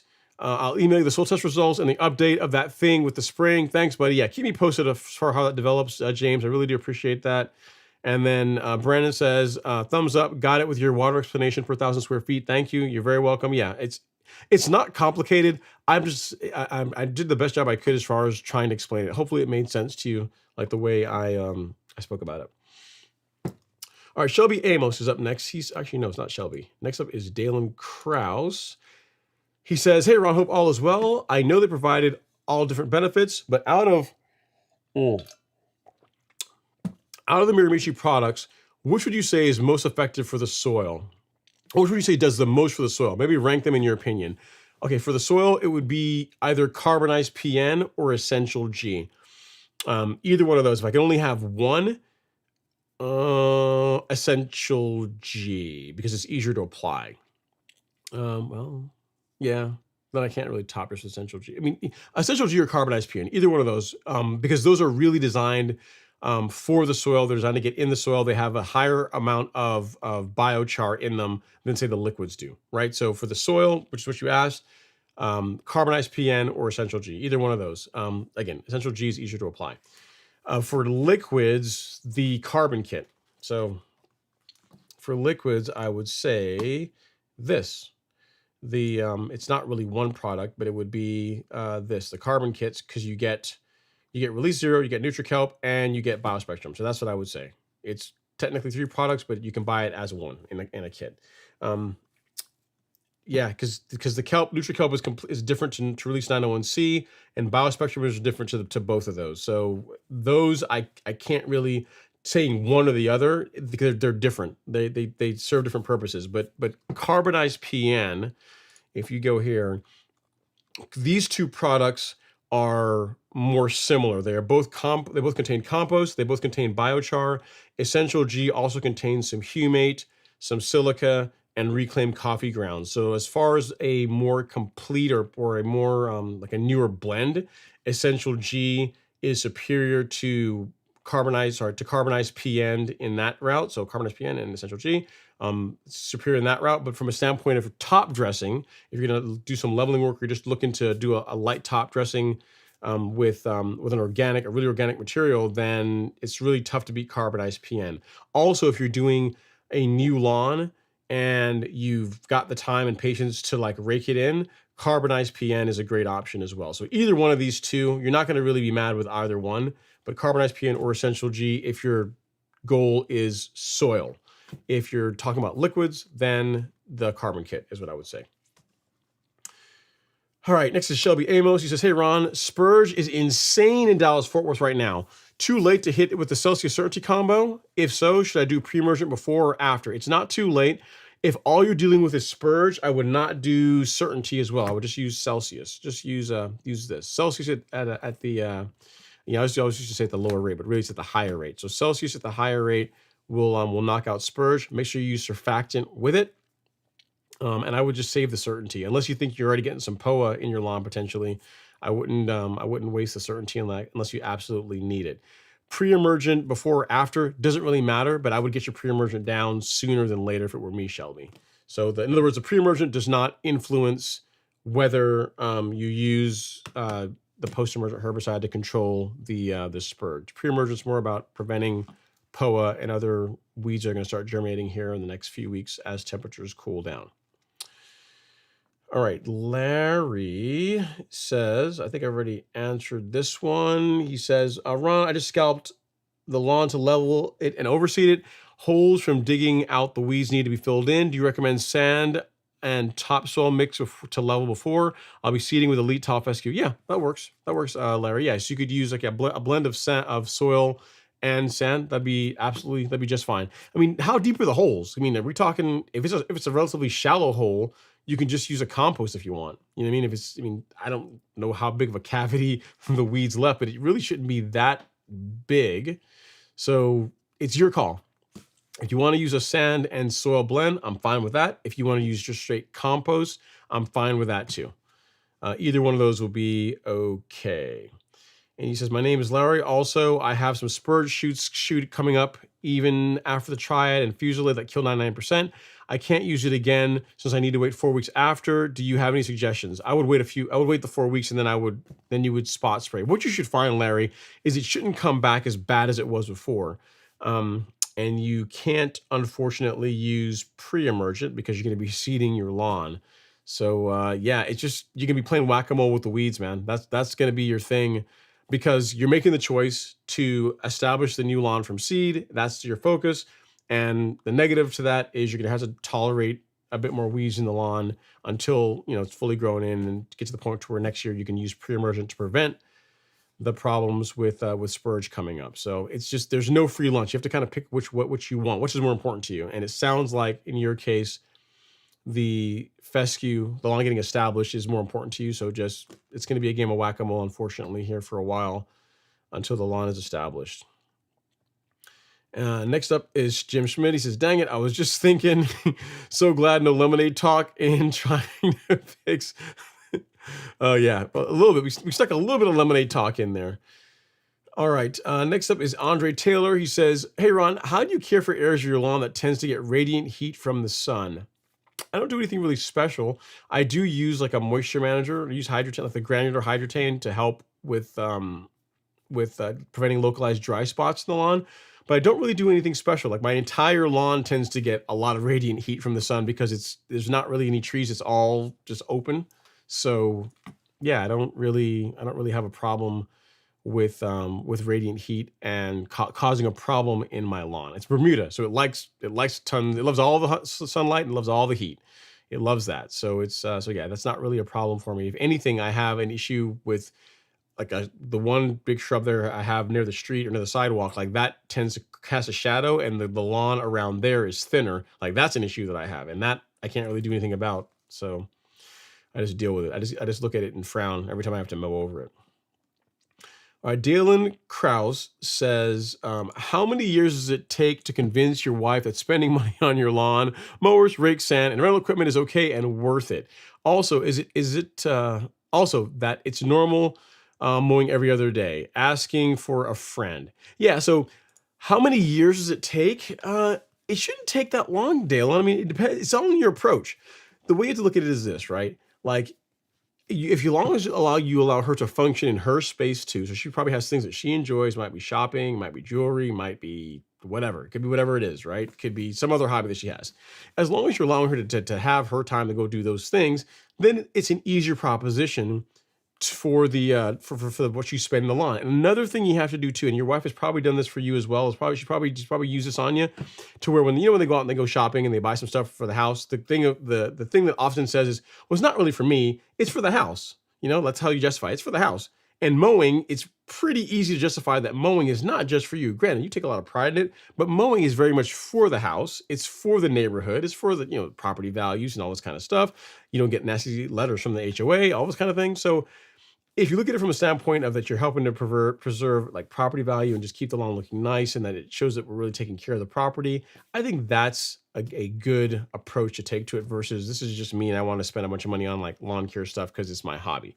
That's obviously part of it, but you have to kind of show how it's like a win for everybody versus just a win for you. And the thing is too, what we look at it as well is outside of the consumables.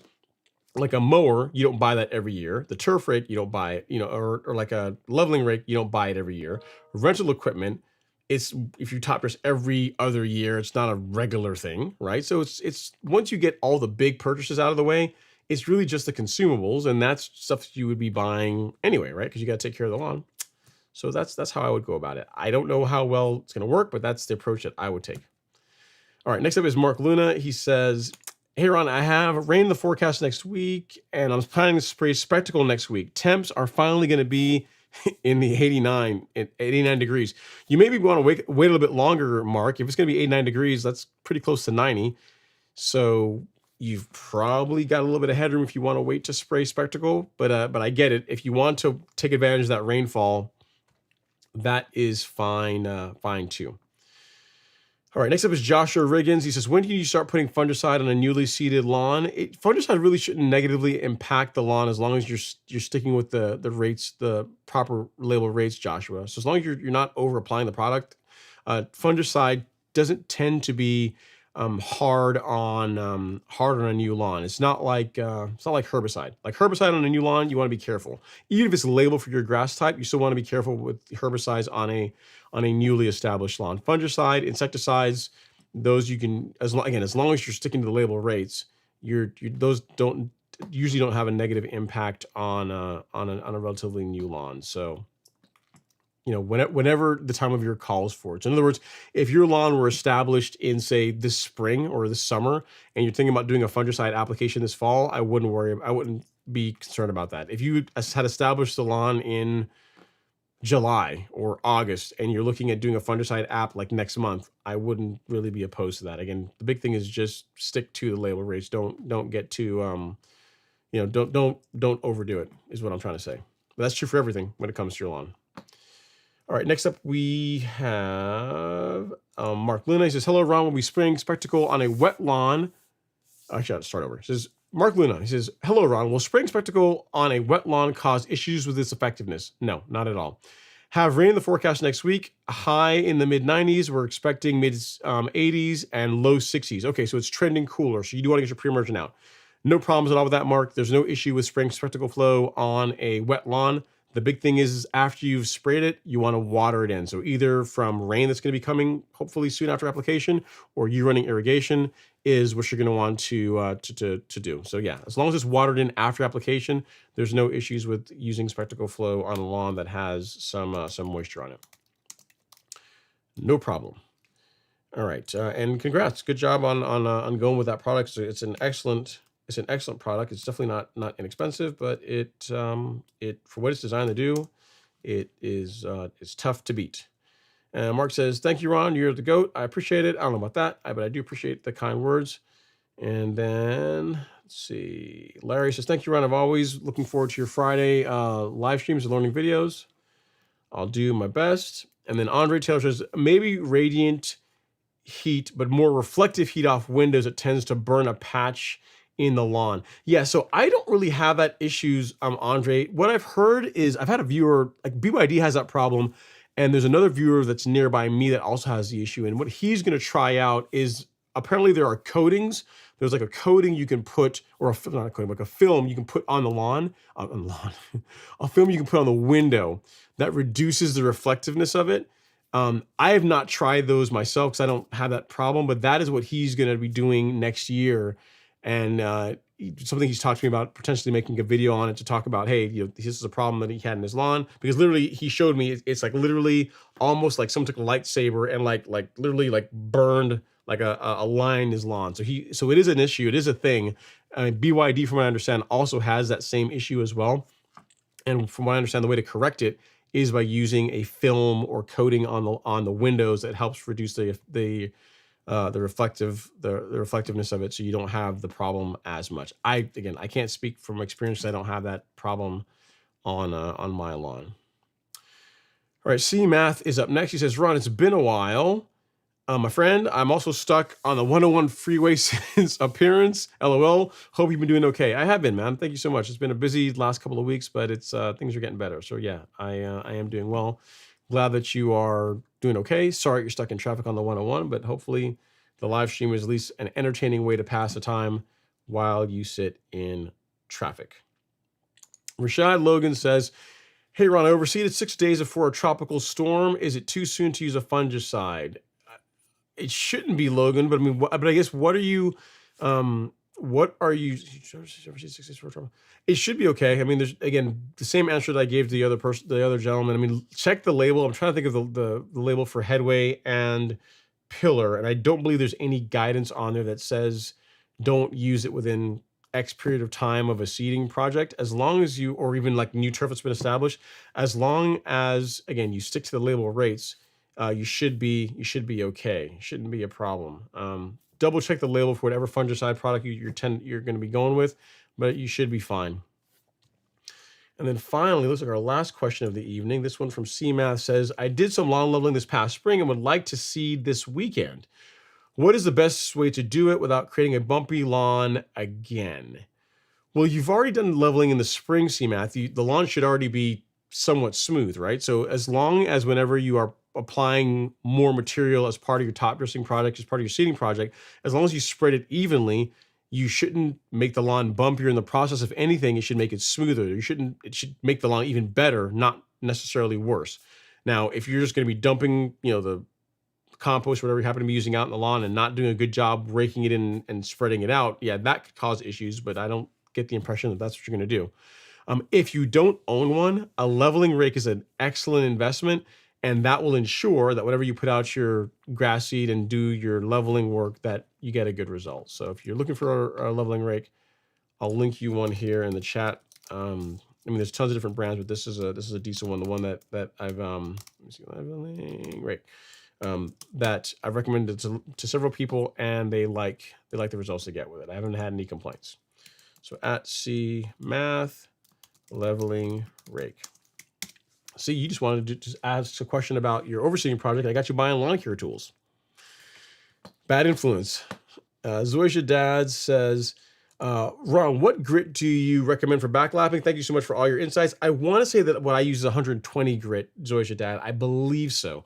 I think Real Rollers offers an 80 and a 120, and I believe I'm a 120. I believe that's what I'm using. It's 120 grit is what I use, and I think I get a good result with it. So yeah. Next up is Nicholas Dorsey. He says, I have purchased a window covering from Amazon, basically the stuff they advertise on storefronts, but this is all black, and so you can't tell, and it's see-through. This stops the reflection. Yeah, that's from what I understand.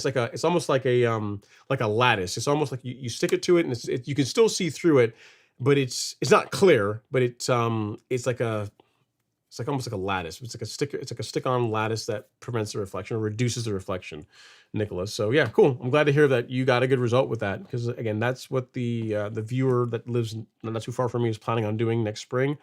So I'll let him know that it produces a good result, that it works. Cool. Good stuff, man. Very, very, very cool. Well, guys, gals, I think that is about it. No more questions, and I'm giving you guys back a bit of your time. Normally we go a lot later than this. We get closer to the 4-hour mark, but tonight it's just going to be 3 hours and change. So, homework for this weekend. If you guys have not done your soil test, consider getting that done. Get your fertilizer app out. If you're Northeast Georgia, you know what I would do, which is like your last granular, and then consider applying a preventative fungicide. It's a great investment to keep your lawn disease-free. Also, feel free to check out that new blog post that is the pinned comment. It'll be also pinned as a comment after the live stream is over. A lot of work went into it. I think there's tons of value in that on winterizing your lawn, your tools, your irrigation system, all those things to help you be all set for an amazing lawn in the 2024 season. Thank you guys so much for watching. I always do appreciate it. I will see you guys next week. Take care.